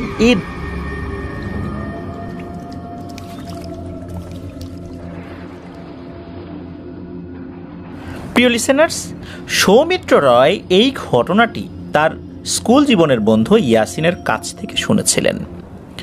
2013 সালে সৌমিত্র রয় যখন হাই স্কুলে পড়তেন তখন ঘটনাটি শুনেছিলেন। ঘটনাটি শোনার পর বেশ ভালো লাগায় একটি ডায়েরির পাতায় ঘটনাটির মূল অংশ লিখে রেখেছিলেন, যাতে করে ঘটনাটি সংরক্ষিত থাকে। চলুন মূল ঘটনায় চলে যাই। ইয়াসিন ওর নানা ভাইয়ের মুখ থেকে ঘটনাটি শুনেছিল। ঘটনাটি ঘটেছিল নওগাঁ জেলার নিয়ামতপুর উপজেলার কোনো একটি গ্রামে এবং ঘটনার আনুমানিক সময়কাল 1965 সালের আশেপাশে হবে। আর ঘটনাটি ঘটেছিল রাজ্জাক মিয়া নামের এক লোকের সাথে। এই রাজ্জাক মিয়া ছিলেন কৃষক। তখন ওনার পরিবারে ছিল ওনার বৃদ্ধ বাবা মা এবং ওনার স্ত্রী ও 2 সন্তান। ওনার নিজের অল্প কিছু জমি ছিল এবং উনি গ্রামের অন্যদের কাছ থেকেও কিছু জমি বর্গা নিয়ে চাষ করতেন। এর পাশাপাশি যখন কৃষিকাজের চাপ কম থাকতো তখন উনি অন্যান্য আরও বিভিন্ন ছোটোখাটো কাজ করতেন। এসব মিলিয়ে ওনার মোটামুটি চলে যেত আর কি। বর্ষাকালের এক রাত্রে রাজ্জাক মিয়া বাজারের লোকজনদের সাথে আড্ডা দিয়ে বাড়িতে ফেরত আসছিলেন। তখন বর্ষাকাল হওয়ায় ওনার কাজকর্মের চাপও কিছুটা কম ছিল। সারাদিনের কাজ শেষে সন্ধ্যার পর বাজারে গিয়ে আড্ডা দেওয়া আর তাস খেলা ছিল ওনার নিয়মিত অভ্যাস। এরকমই সেই রাতেও বাজার থেকে উনি বাড়িতে ফিরছেন। গ্রামের মেঠো পথ ধরে রাজ্জাক মিয়ার প্রায় 20 থেকে 25 মিনিট লাগতো বাড়িতে ফিরতে। সে রাতে কিছুক্ষণ আগেও গুড়ি গুড়ি বৃষ্টি নেমেছে, আকাশ কালো মেঘে ঢাকা। আনুমানিক তখন রাত বাজে 8:30 কি 9টা, কিন্তু ওই সময়ের প্রেক্ষাপটে গ্রাম এলাকায় রাত 9টা মানেই কিন্তু অনেক রাত। রাজ্জাক মিয়া কিছুদিন আগে ওনার দেখা একটি যাত্রাপালার গান গুনগুন করে গাইতে গাইতে গ্রামের পথ ধরে হাঁটছিলেন। প্রায় অর্ধেকটা রাস্তা উনি চলে আসছেন, এমন সময়ে উনি একটি অদ্ভুত বিষয় লক্ষ্য করলেন। ওই পথের জায়গায় ছিল বিশাল বড় একটি বটগাছ। রাজ্জাক মিয়া দেখেন যে ওই বটগাছের নিচে বড় একটি ডাল ঝুলে রয়েছে, যেটি পথের পাশের দিকে রয়েছে আর কি। সেটির উপরে অসংখ্য লাল লাল আলো জ্বলে রয়েছে। তো ডালটা তো ঝুলে রয়েছে বেশ খানিকটা, আবার সেটাই লাল লাল কিছু আলো জ্বলা দেখা যাচ্ছে। উনি আসলে বুঝতে পারছিলেন না যে ওই আলোগুলো আসলে কিসের, কিন্তু ওখানে কম করে হলেও বোধ হয় প্রায় 60 থেকে 70টিরও বেশি আলো ছিল। আপনারা হয়তো বা ভাবতে পারেন যে আমরা যে এক ধরনের আগুনের গোলার কথা শুনি সেগুলোকে আলেয়া বলে, বটগাছের ডালের উপর ওই আলেয়াগুলোও কি সেরকমই ছিল কিনা? উত্তর হলো না। রাজ্জাক মিয়ার দেখা ওই আলোগুলো ছিল বেশ ছোট ছোট এবং উজ্জ্বল লাল রঙের। আর সবচেয়ে অদ্ভুত বিষয়, রাজ্জাক মিয়া যেটি দেখতে পেলেন সেটি হলো আলোগুলো মনে হয় একবার জ্বলছে আর একবার নিভছে, একবার জ্বলছে আর একবার নিভছে। তবে উল্লেখ্য যে সব আলো কিন্তু একসাথে জ্বলছে আবার নিভে যাচ্ছে বিষয়টা এরকম না, মানে একটা নিভছে তো আর একটা জ্বলছে, আবার আর একটা নিভছে তো আর একটা জ্বলছে, এরকম আর কি। তো উনি খেয়াল করলেন যে একটি আলোর নিভে যাওয়ার পর মুহূর্তেই কিন্তু আবারও সেটা জ্বলে উঠছে একই জায়গায়। সেক্ষেত্রে কিন্তু সেকেন্ডের বেশি সময় আসলে লাগছে না, অনেকটা জোনাকি পোকার আলোর মতো। রাজ্জাক মিয়া যখন আরও কিছুটা কাছাকাছি গেলেন যে কি ব্যাপার, এটা কি, এটা দেখার জন্য, তখন উনি ভালো করে খেয়াল করেন যে আলোগুলো এলোমেলোভাবে থাকলেও মনে হচ্ছে যে ওই আলোগুলো গাছের ডালটির উপরে বসে থাকা বিশাল আকৃতির কালো কোনো একটি অবয়বের মতো কিছুর সাথে লেগে আছে, আর সেটি মাঝে মধ্যে মনে হয় একটু নড়াচড়া করছে। উনি এই আলোগুলো প্রথম দেখাতেই কিছুটা ভয় পেলেও যেহেতু ওনার বাড়িতে ফেরার ওটাই একমাত্র রাস্তা ছিল, তাই উনি আসলে দাঁড়িয়ে না পড়ে ওগুলোর দিকে খেয়াল করতে করতে আস্তে আস্তে প্রায় ওই বটগাছটার একদম কাছাকাছি চলে গিয়েছিলেন, অর্থাৎ গাছের নিচ দিয়ে রাস্তাটা পার করে চলে যাবেন। কিন্তু বটগাছ কাছাকাছি চলে আসায় উনি বিষয়টি পর্যবেক্ষণ করা মাত্রই রাজ্জাক মিয়ার কিছু একটা মনে পড়ে যায় এবং উনি অনেকটাই বুঝতে পেরে যান যে বটগাছের উপর ওটা আসলে কি। বিষয়টি উপলব্ধি করা মাত্রই উনি আতঙ্কে চিৎকার করে ওঠেন এবং বটগাছটা পার হয়ে যাওয়ার জন্য দৌড় লাগান। কিন্তু তখনই ঘটে এক ভয়ঙ্কর ঘটনা।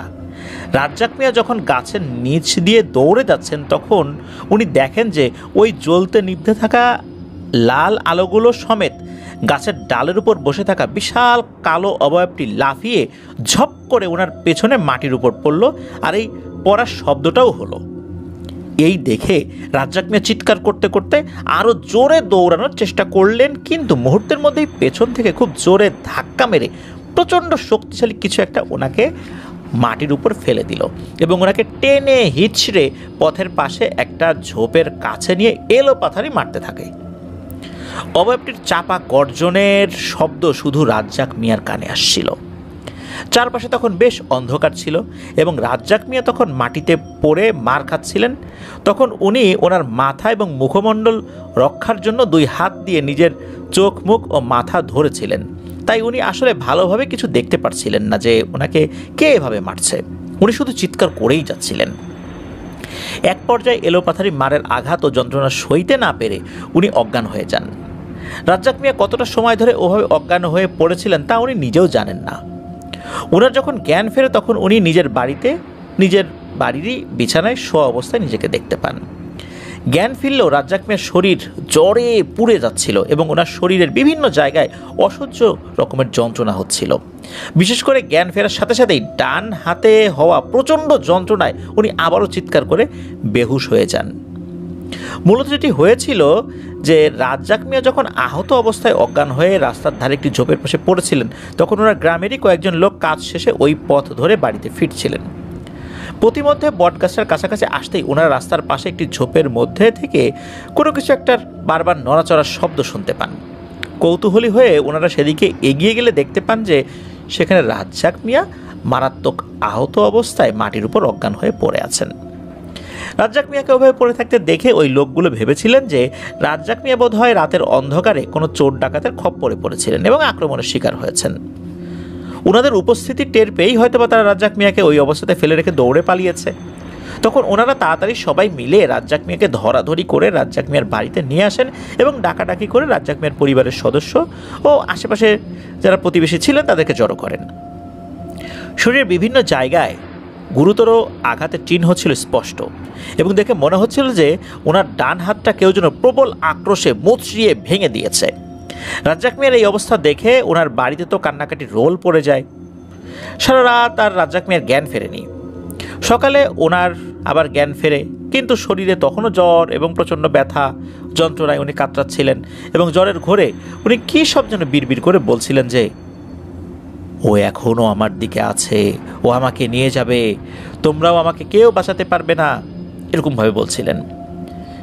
এরপর বেশ কিছুদিন ধরে রাজ্জাক মিয়ার চিকিৎসা করানো হয়। আস্তে আস্তে উনি কিছুটা সুস্থ হলেও ওনার ডান হাতটি একদমই অকেজো হয়ে গিয়েছিল বলতে হবে। আসলে তখনকার সময় প্রত্যন্ত গ্রাম এলাকায় তো অত ভালো চিকিৎসার ব্যবস্থা ছিল না, তাই রাজ্জাক মিয়াকেও সাধারণ মানের চিকিৎসাই নিতে হয়েছিল। এর ফলে ওই চিকিৎসায় যতটুকু উনি সেরে উঠেছিলেন ততটুকুই ব্যাস। এর বাইরে আর বিশেষ কোনো চিকিৎসা নেয়ার সুযোগ আসলে ওনার হয়নি। রাজ্জাক মিয়া যখন কিছুটা সুস্থ হন তখন উনি সবাইকে খুলে বলেন যে ওই রাত্রে ওনার সাথে কি ঘটেছিল। রাজ্জাক মিয়ার মুখে ওই রাত্রের বিভীষিকাময় বর্ণনা শুনে সবাই খুব ভয় পেয়ে যায়। অবশ্য তখন আশেপাশে উপস্থিত অনেকেই বলেছিল যে ওই রাস্তা দিয়ে তো আমরাও অনেক বছর ধরে রাত বিরাতে চলাফেরা করেছি, কিন্তু কই, আমাদের সাথে তো ওই ধরনের কোনো সমস্যা হয়নি। তাদের মুখে কথা শুনে রাজ্জাক মিয়া বলেন যে তোমাদের সাথে সমস্যা হয় আর হয় নাই বা হওয়ার কথাও না, কারণ সেই রাত্রে আমার সাথে ওই ঘটনাটি ঘটেছিল আর আমি জানি যে আমার সাথে কি হয়েছিল। তোমাদের সাথে হয় নাই বলে কি অন্য কারোর সাথে হবে না? এটা কোনো কথা? তো রাজ্জাক মিয়ার এ ধরনের কথা শুনে সবাই রাজ্জাক মিয়ার কাছে জানতে চায় যে সে আসলে কি আন্দাজ করতে পেরেছে, কিছু বুঝেছে কি সে, আসলে বিষয়টা কি ছিল। তখন রাজ্জাক মিয়া সবাইকে আরও একটি ঘটনা সম্পর্কে বলেন, যেটি ওনার সাথে এই ঘটনা ঘটার প্রায় 2 সপ্তাহ আগে ঘটেছিল। রাজ্জাক মিয়া বলতে থাকেন, সেই রাত্রে আমি ক্ষেত পাহারা দিতে গিয়েছিলাম। আকাশে সেদিন পূর্ণ চাঁদ ছিল এবং চাঁদের আলোয় চারপাশ আলোয় ঝলমল করছিল। তখন প্রায় মাঝরাত। একবার চারপাশে ঘোরাঘুরি করে এসে এক জায়গায় বসে আমি একটু জিরিয়ে নিচ্ছিলাম। সেদিন কাজের ধকল কিছুটা বেশি হয়, একটু বিশ্রাম নিতে বসতেই চোখ আস্তে আস্তে জড়িয়ে আসছিল আমার। বসে থেকে ঝিমুনি ধরে গিয়েছিল, কিন্তু হঠাৎ করে দূর থেকে ভেসে আসা কিছু অদ্ভুত আওয়াজে আমার ঘুমের ভাব নিমিষেই কেটে গেল। মনে হলো যে মাঠের একদম কোনায়, যেখান থেকে বাগান শুরু হয়েছে, সেখান থেকে শেয়ালের আর্তচিৎকার এবং আরও একটি বিচিত্র শব্দ ভেসে আসছে। এই শব্দে আমার ঘুম ভাবটা কিছুটা কেটে গেলেও বিষয়টা দেখে আসার জন্য নিজেকে একটু চাঙ্গা করতে একটি বিড়ি ধরিয়ে উঠে দাঁড়ালাম। এরপর হাতের লাঠিটা নিয়ে আগাতে লাগলাম এবং শব্দের উৎস কোথায় সেটা বোঝার চেষ্টা করলাম। যেখান থেকে শব্দটা আসছিল, অর্থাৎ মাঠের শেষ প্রান্তে বাগানের কাছাকাছি, সেই জায়গার প্রায় কাছাকাছি গিয়ে আমার থেকে হাত 10 দূরে চাঁদের আলোয় স্পষ্ট যে দৃশ্য দেখলাম, তাতে আমি আর আগানোর সাহসই পেলাম না। আমি দেখলাম যে আমার থেকে একটু সামনেই বিশাল কালো অবয়বের মতো কিছু একটা মাটির উপর একটা শেয়ালকে ফেলে মনে হচ্ছে মুখ দিয়ে কামড়িয়ে সেটা নাড়িভুড়ি বের করে খাচ্ছে।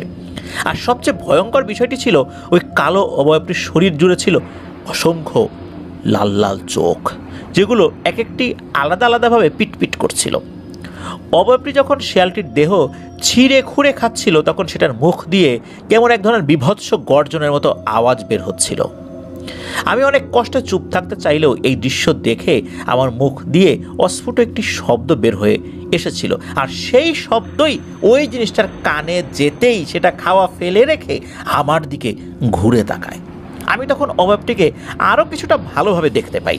ওই জিনিসের আকৃতি কিছুটা মানুষের মতো ছিল, কিন্তু সেটার মাথা, হাত, পা সহ পুরো শরীরটা জুড়ে ছিল পিটপিট করে চলতে থাকা অসংখ্য লালচে চোখ।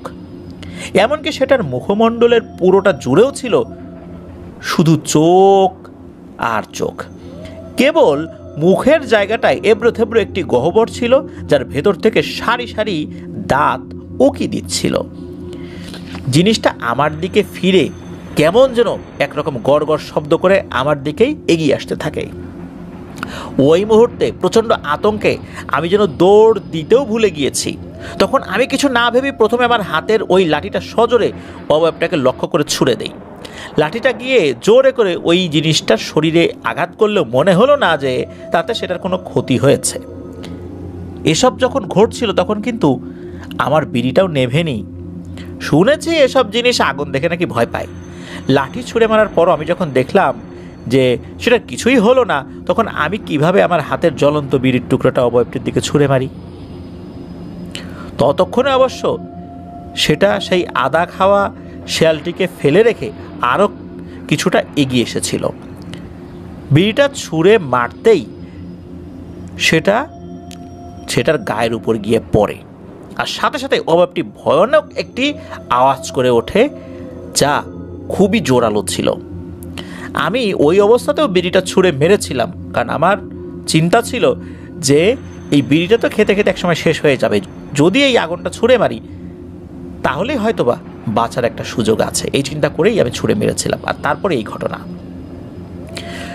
ভয়ঙ্কর এই শব্দ শোনার পর আমার মনে হচ্ছিল যে আমি ভয়ে বুঝি অজ্ঞানী হয়ে যাব, কিন্তু আমি স্পষ্ট বুঝতে পারছিলাম যে এখন যদি আমি এখান থেকে পালাতে না পারি তাহলে এটা আমাকে এখানেই মেরে ফেলবে।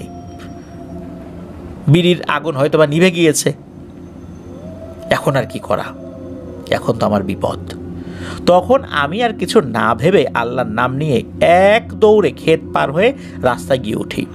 বাড়িতে ফিরে এসব কথা আমি তখন আমার বাড়ির লোকদেরকে এই জন্য বলি নাই যে তারা হয়তো এসব শুনলে ভয় পাবে, এবং এরপর থেকে রাতের বেলা আমি মাঠে গেলে আমাকে নিয়ে হয়তো দুশ্চিন্তা করবে।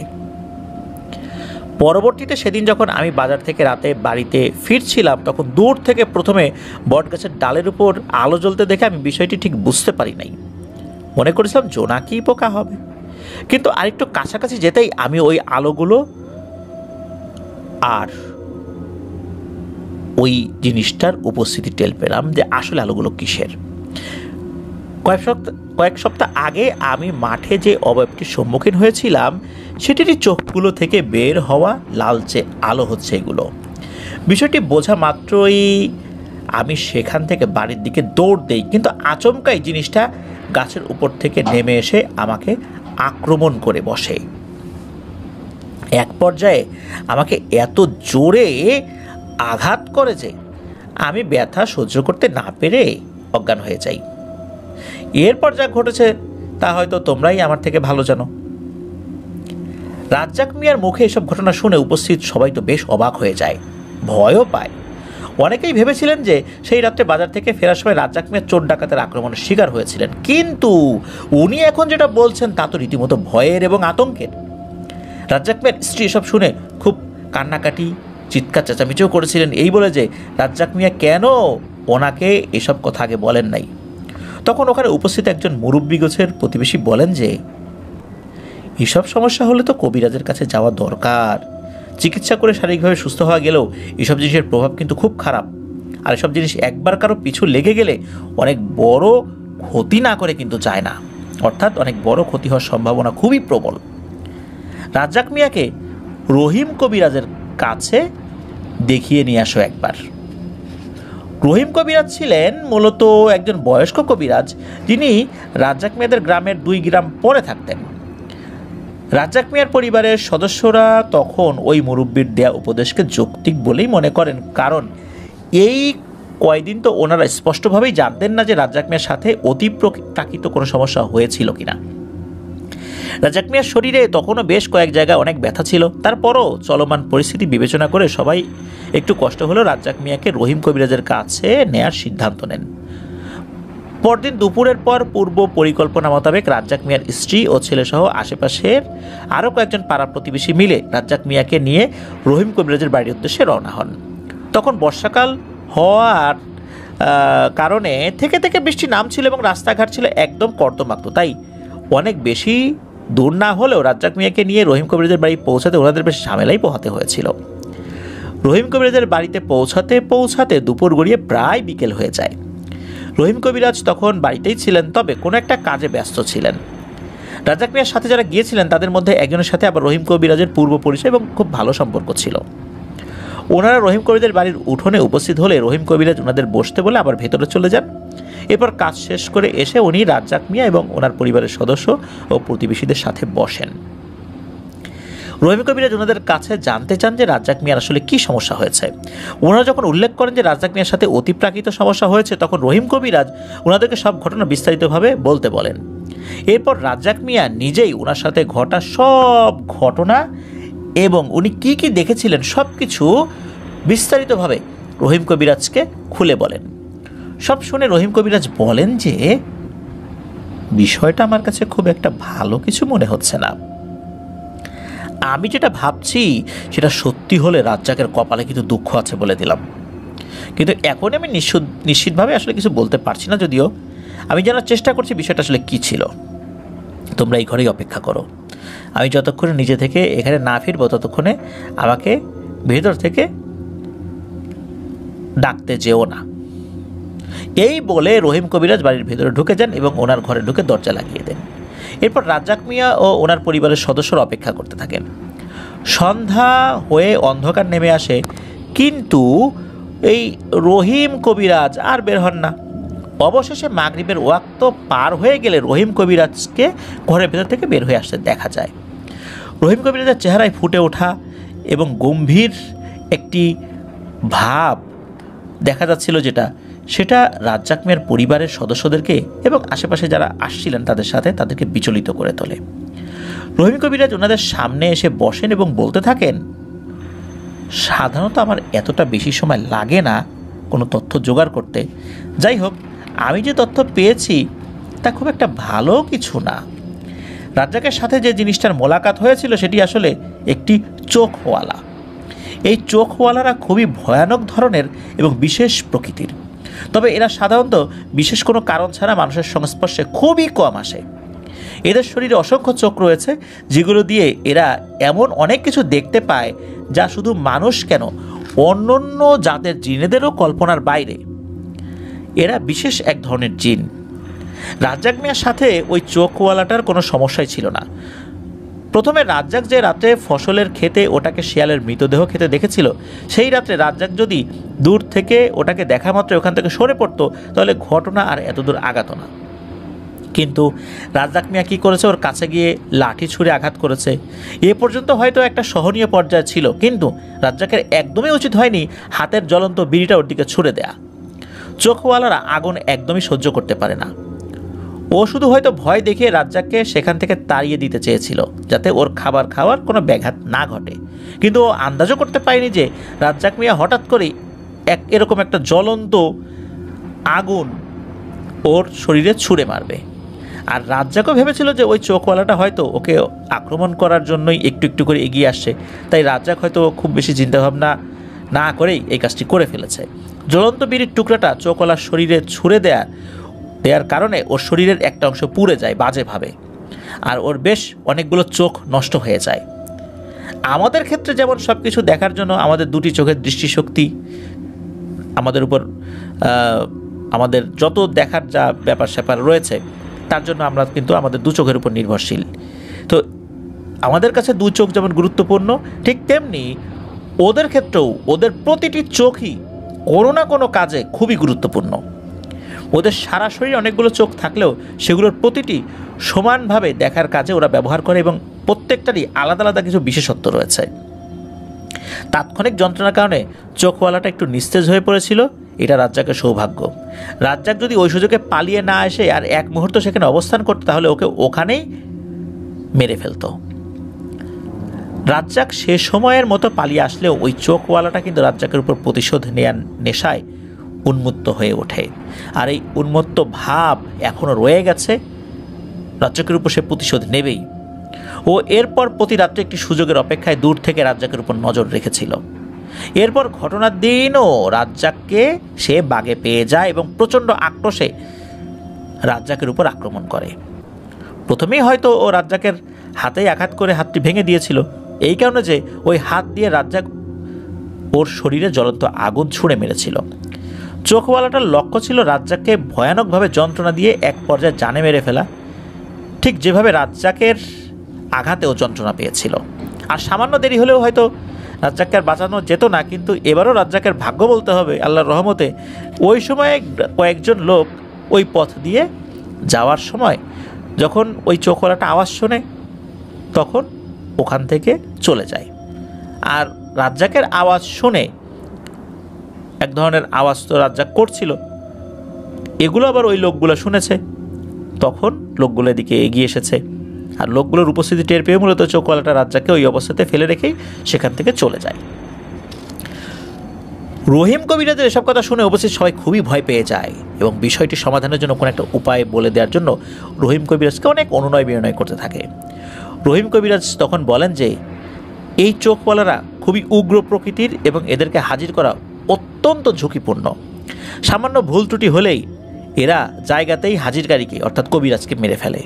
তাই আমি সেটা করতে পারবো না, কিন্তু আমি কিছু তদবির দিয়ে দিচ্ছি রাজ্জাকের জন্য, সেটা করলে হয়তোবা রাজ্জাকের জন্য ভালো হবে। এই আমলগুলো রেগুলার করতে হবে। আশা করি ঠিকঠাকভাবে এগুলো মেনে চললে ওই চোখওয়ালাটা রাজ্জাকের আর কোনো ক্ষতি করতে পারবে না ইনশাল্লাহ। আপাতত এর বেশি আমি আর কিছুই করতে পারছি না। এরপর রহিম কবিরাজ কিছু তদবির এবং আমল রাজ্জাক মিয়াকে বলে দেন এবং রাজ্জাক মিয়াকে বলে দেন এগুলো খুব সাবধানে আমল করতে এবং নিজেকেও খুব সাবধানে রাখতে। এরপর তারা তো চলে আসে ওখান থেকে। রহিম কবিরাজের কথা মতো রাজ্জাক মিয়া প্রতিদিন এই আমলগুলো করে যাচ্ছিলেন, ঠিকঠাক মতো সব কিছু করছিলেন। এরপর বেশ কয়েক মাস পার হয়ে যায়। সবাই ভেবেছিল যে রহিম কবিরাজের দেওয়া তদবিরের বদৌলতে আল্লাহর রহমতে রাজ্জাকের সব সমস্যা কেটে গিয়েছে। এক রাতে রাজ্জাক মিয়া প্রতিদিনকার মতো খেতে ফসল পাহারা দিতে চান, কিন্তু ভোরবেলা ওনার স্ত্রী ঘুম ভেঙে দেখেন যে রাজ্জাক মিয়া তখনও বাড়িতে ফেরেননি। সাধারণত রাজ্জাক মিয়া রাতের বেলা মাঠে গেলে ভোর হওয়ার আগেই বাড়িতে ফেরত আসতেন। যেহেতু আসেন নাই, তখন রাজ্জাক মিয়ার স্ত্রী বের হয়ে খোঁজাখুঁজি শুরু করেন। এক পর্যায়ে রাজ্জাক মিয়া যে মাঠে গিয়েছিলেন সেখানে সহ আরও বিভিন্ন সম্ভাব্য জায়গা অনেক খোঁজাখুঁজি করার পরও রাজ্জাক মিয়ার কোনো হদিস না মিললে রাজ্জাক মিয়ার স্ত্রীর চিৎকার চেঁচামেচি ও কান্নাকাটিতে পাড়া প্রতিবেশী ও অন্যান্য গ্রামবাসীরা এসে ভিড় করে সেখানে। এরপর সবাই মিলে আরও একবার বিস্তর খোঁজাখুঁজি করেও কোথাও রাজ্জাক মিয়ার চিহ্নটাও পাওয়া যায় না। যেহেতু রাজ্জাক মিয়ার সাথে কয়েক মাস আগে কিছু অতি প্রাকৃত ঘটনা ঘটেছিল, তাই অনেকে বলতে থাকেন যে সেই সমস্যার সূত্র ধরেই রাজ্জাক মিয়ার সাথে হয়তো কোনো খারাপ কিছু ঘটেও থাকতে পারে। তখন সবাই মিলে দ্রুত রহিম কবিরাজের বাড়িতে যাওয়ার সিদ্ধান্ত নেয়। ওনারা যখন রহিম কবিরাজের বাড়িতে পৌঁছান তখন রহিম কবিরাজ ওনাদেরকে প্রথমেই জিজ্ঞেস করেন যে রাজ্জাক মিয়া সে কি ঠিকঠাক মতো আমল করেছিল, উনি যে তদবিরগুলো দিয়েছিলেন সেগুলো ঠিকঠাক মতো পালন করেছিল। তখন রাজ্জাক মিয়ার পরিবারের সদস্যরা রহিম কবিরাজকে আশ্বস্ত করেন যে হ্যাঁ, রাজ্জাক মিয়া রহিম কবিরাজের দেয়া সব উপদেশই অক্ষরে অক্ষরে মেনে চলেছে।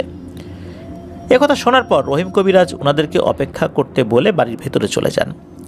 ঘণ্টাখানেক পর উনি ফেরত এসে বিষণ্ণ মুখে বলেন যে আমি আমার ব্যর্থতা স্বীকার করে নিচ্ছি।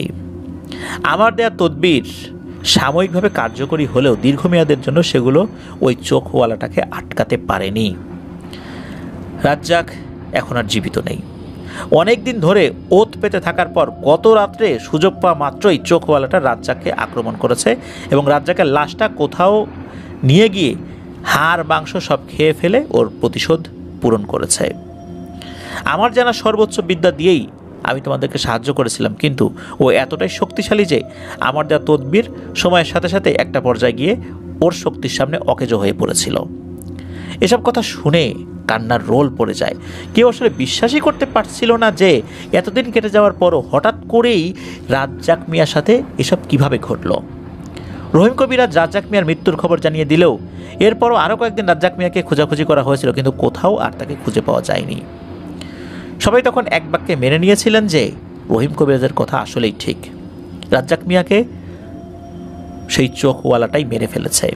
অনেক খোঁজাখুঁজি করেও রাজ্জাক মিয়ার লাশের সামান্যতম অংশ পাওয়া যায়নি।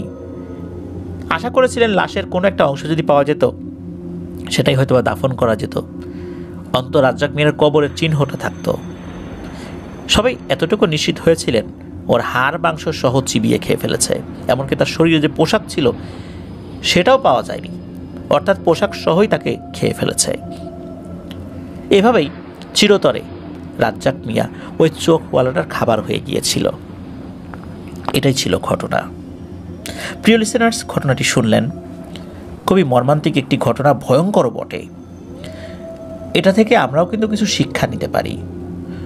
হুট করে এই ধরনের ঘটনার প্রেক্ষাপটে আমাদের মাথা ঠিক রাখা যেমন কঠিন, সেই সাথে একটি বিষয় মাথায় রাখতে হবে, এই ধরনের অশরীরীদের শরীরে আঘাত করার পরিণতিগুলো কিন্তু খুব মর্মান্তিক হয়। আর এই ধরনের চোখওয়ালা জিনের ঘটনাও কিন্তু আমরা খুবই কম পাই। এই ধরনের জিন যে আছে, আর এই ধরনের জিনেরা এমন কিছু দেখতে পান যা অন্য জিনেরও দেখতে পান না। আসলেই বিষয়টা খুব রহস্যময়, ভয়ঙ্কর বটে।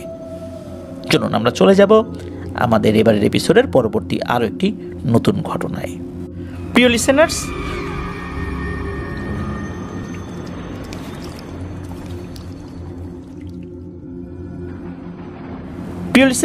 এই ঘটনাটি সৌমিত্র রয় সংগ্রহ করেছেন ফিরোজ মাহমুদ হাবিব ভাইয়ের কাছ থেকে। হাবিব ভাইয়ের বাড়ি টাঙ্গাইল জেলার কালিহাতী থানায়। চলুন মূল ঘটনায় চলে যাই। বাংলাদেশের মহান মুক্তিযুদ্ধের কয়েক বছর পর একটি মাদ্রাসা হেফজখানায় পড়াশোনা শুরু করেন ফিরোজ ভাইয়ের একমাত্র খালু কারি মোহাম্মদ ইদ্রিস আলী, টাঙ্গাইলের স্বনামধন্য ধুলির চর মাদ্রাসায়। সেই মাদ্রাসায় একজন শিক্ষক ছিলেন, তার নাম মোহাম্মদ আব্দুর রহমান। তিনি ছিলেন খুবই পরহেজগার, দিনদার একজন মানুষ। তার আচার ব্যবহার, চাল চলন সবাই খুব পছন্দ করতেন। হুজুর হিসাবেও বা শিক্ষক হিসাবেও তিনি ছিলেন অতুলনীয়। ওই মাদ্রাসার প্রতিটি ছাত্রই আব্দুর রহমান হুজুরকে খুবই ভালোবাসতেন। ওস্তাদ হিসাবে যতটুকু শ্রদ্ধা করা দরকার তার থেকে বেশিই করতেন।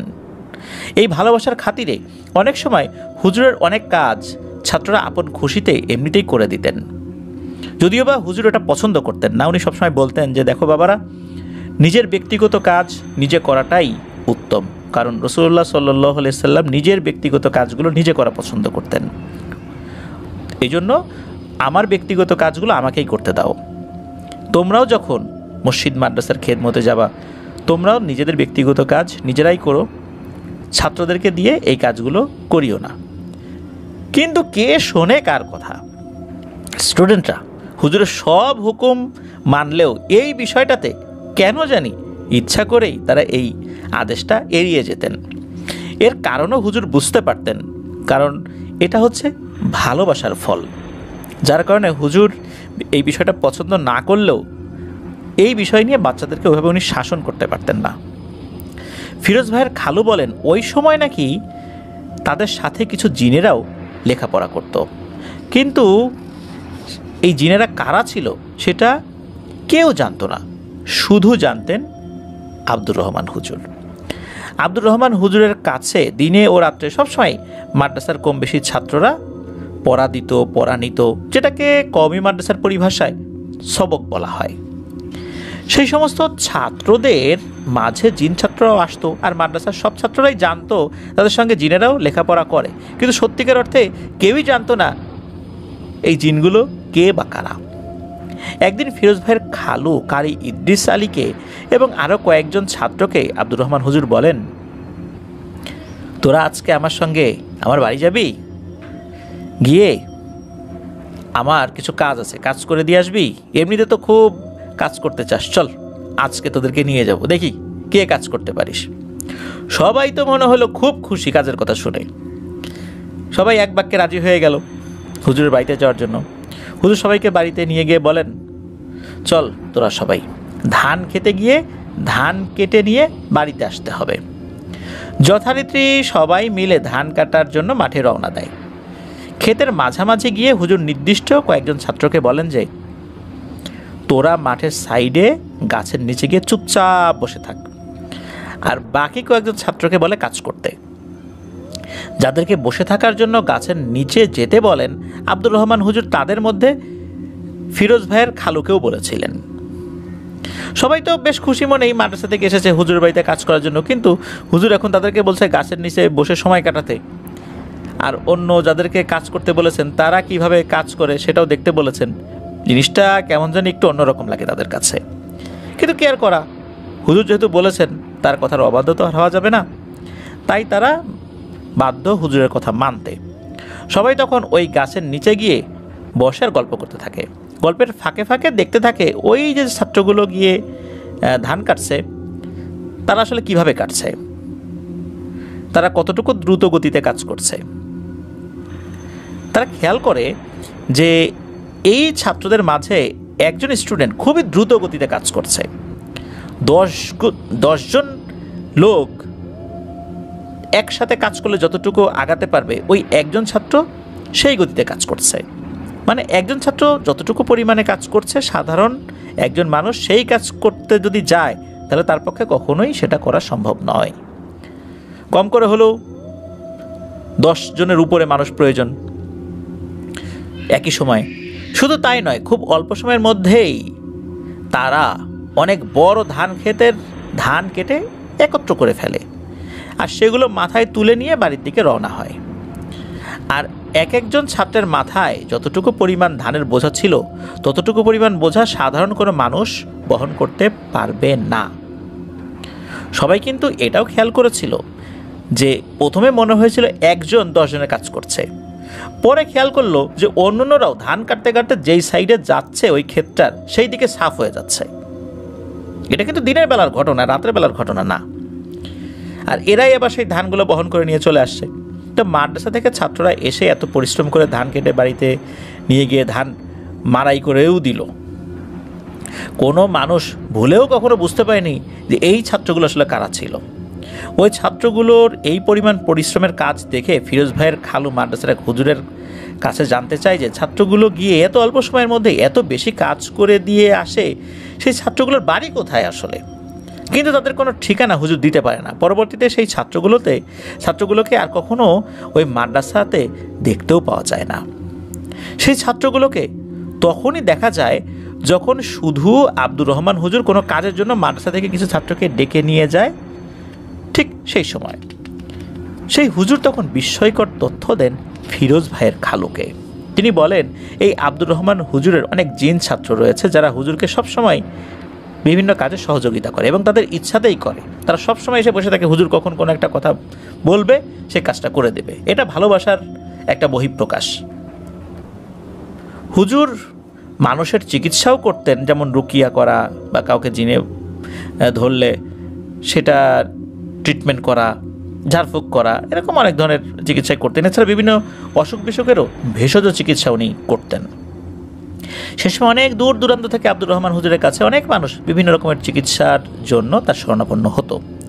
আর যে সমস্ত মানুষের চিকিৎসা আব্দুর রহমান হুজুর করতেন তার মাঝে শতকরা 99% মানুষের সমস্যার সমাধান আল্লাহর রহমতে হুজুর করে দিতে পারতেন। এবং সবশেষে ওই হুজুর যে কথাটি বলেন সেই কথাটি শুনে ফিরোজ ভাইয়ের খালুসহ তার সঙ্গে আরও যে কয়েকজন ছাত্র ছিল সবাই হতভম্ব হয়ে যায়। আর হতভম্ব হওয়াটাই স্বাভাবিক। সে কথাটি হলো আব্দুর রহমান হুজুর যাকে নিয়ে সংসার জীবন অতিবাহিত করছেন, মানে তার সহধর্মিনী, তিনি নাকি কোনো মানুষ নন, তিনি হচ্ছেন জিন, অর্থাৎ জিনেদের মধ্যে যারা নারী, তারা যাদেরকে আমরা পরী বলে থাকি।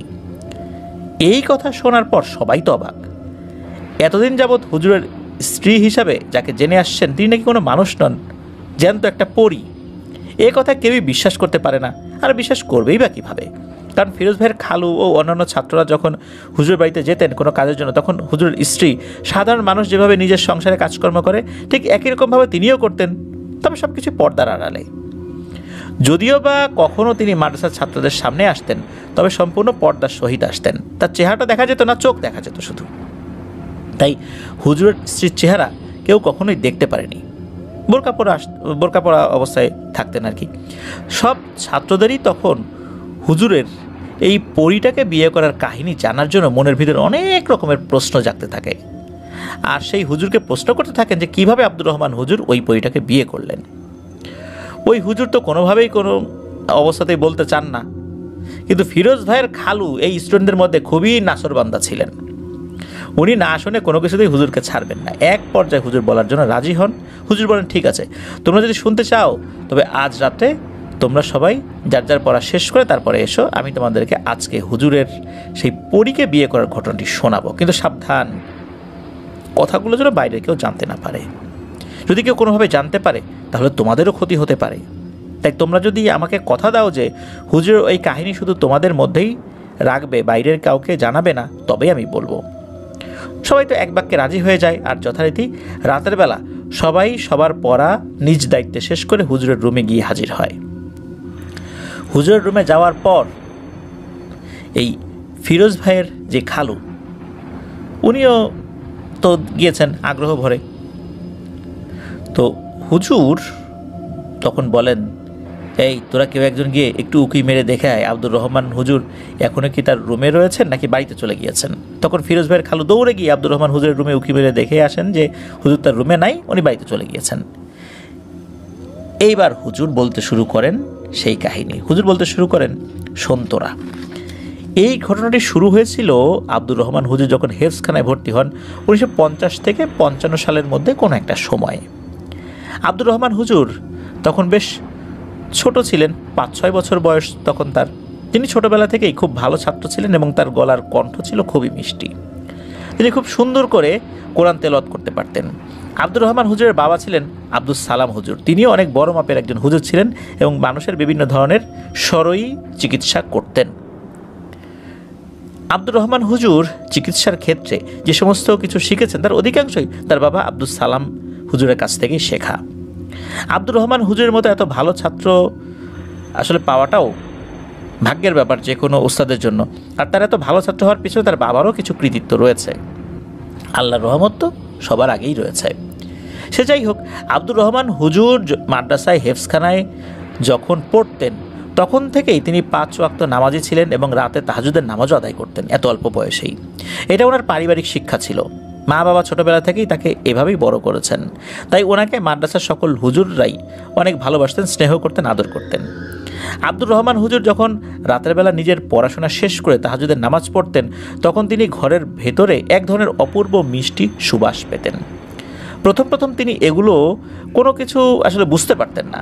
সাধারণ একটা ছেলে যেভাবে লেখাপড়া করে তিনিও একইভাবে রুটিন অনুযায়ী কাজ করতেন, লেখাপড়া করতেন, নামাজ আদায় করতেন, খুব কম কথা বলতেন সবার সাথে। নিজের কাজ শেষ করে যতটা সময় পেতেন ততটা সময় তিনি কোরআন তেলাওয়াত করতেন এবং রাতের বেলা বেশি বেশি তাহাজ্জুদের নামাজ আদায় করতেন। তার তো পরহেজগারি দেখে সেই সময় থেকেই একটি পরী তার প্রতি আকৃষ্ট হয়ে যায়।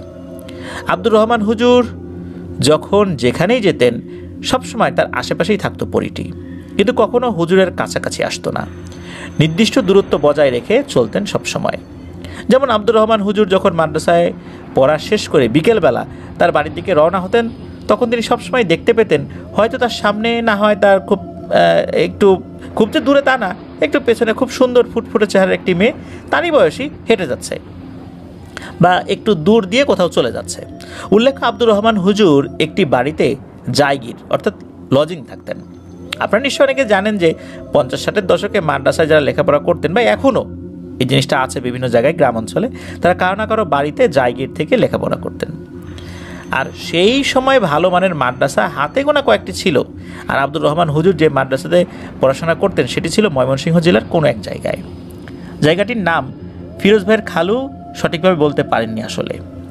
তো যখন আব্দুর রহমান হুজুর তার জায়গির বাড়িতে যাওয়ার জন্য রওনা হতেন তখনই তিনি মূলত এরকমটা দেখতে পেতেন।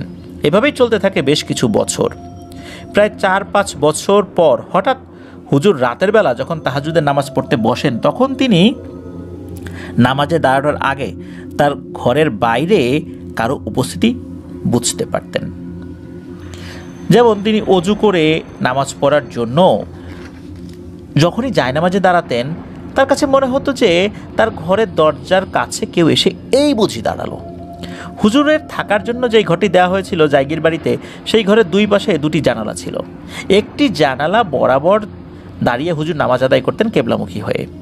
ঠিক পশ্চিম দিকে ছিল একটি জানালা।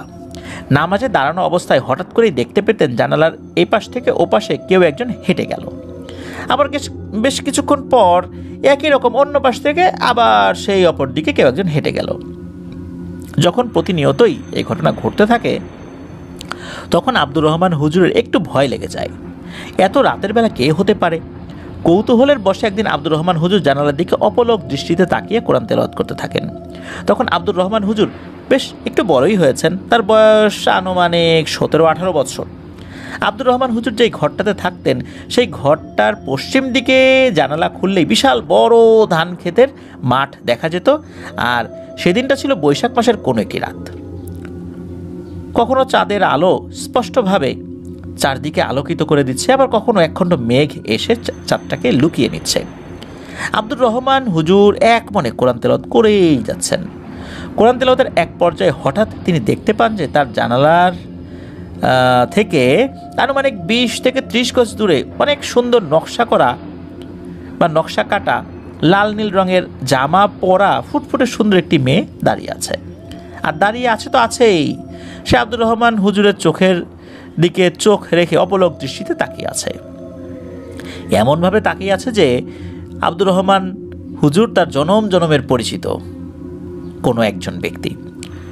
তার চাহনিতে এক মায়া লুকিয়ে আছে। আব্দুর রহমান হুজুর সেটা বুঝতে পারছেন না ঠিক, তবে তিনিও অপলক দৃষ্টিতে সেই চাঁদের মতো সুন্দর মেয়েটির দিকে অপলকভাবে তাকিয়ে আছেন। ইতোমধ্যে কিন্তু ওনার কোরআন তেলাওয়াত বন্ধ হয়ে গেছে। যেই না উনি কোরআন তেলাওয়াত করা বন্ধ করে দিয়েছেন, সাথে সাথে সেই মেয়েটি বাতাসের সঙ্গে মিশে কোথায় যেন হাওয়া হয়ে গেল, মিশে গেল। আব্দুর রহমান হুজুর তাকে খুঁজতে থাকেন, এদিকে ওদিকে অনেক খুঁজে পাওয়া যায় না। হঠাৎ করে এরকম উধাও হয়ে যাওয়ার কারণে আব্দুর রহমান হুজুর বুঝতে পারেন যে এটা কোনো মানুষ ছিল না, এটা নিশ্চয়ই অতিপ্রাকৃত কোনো কিছু ছিল।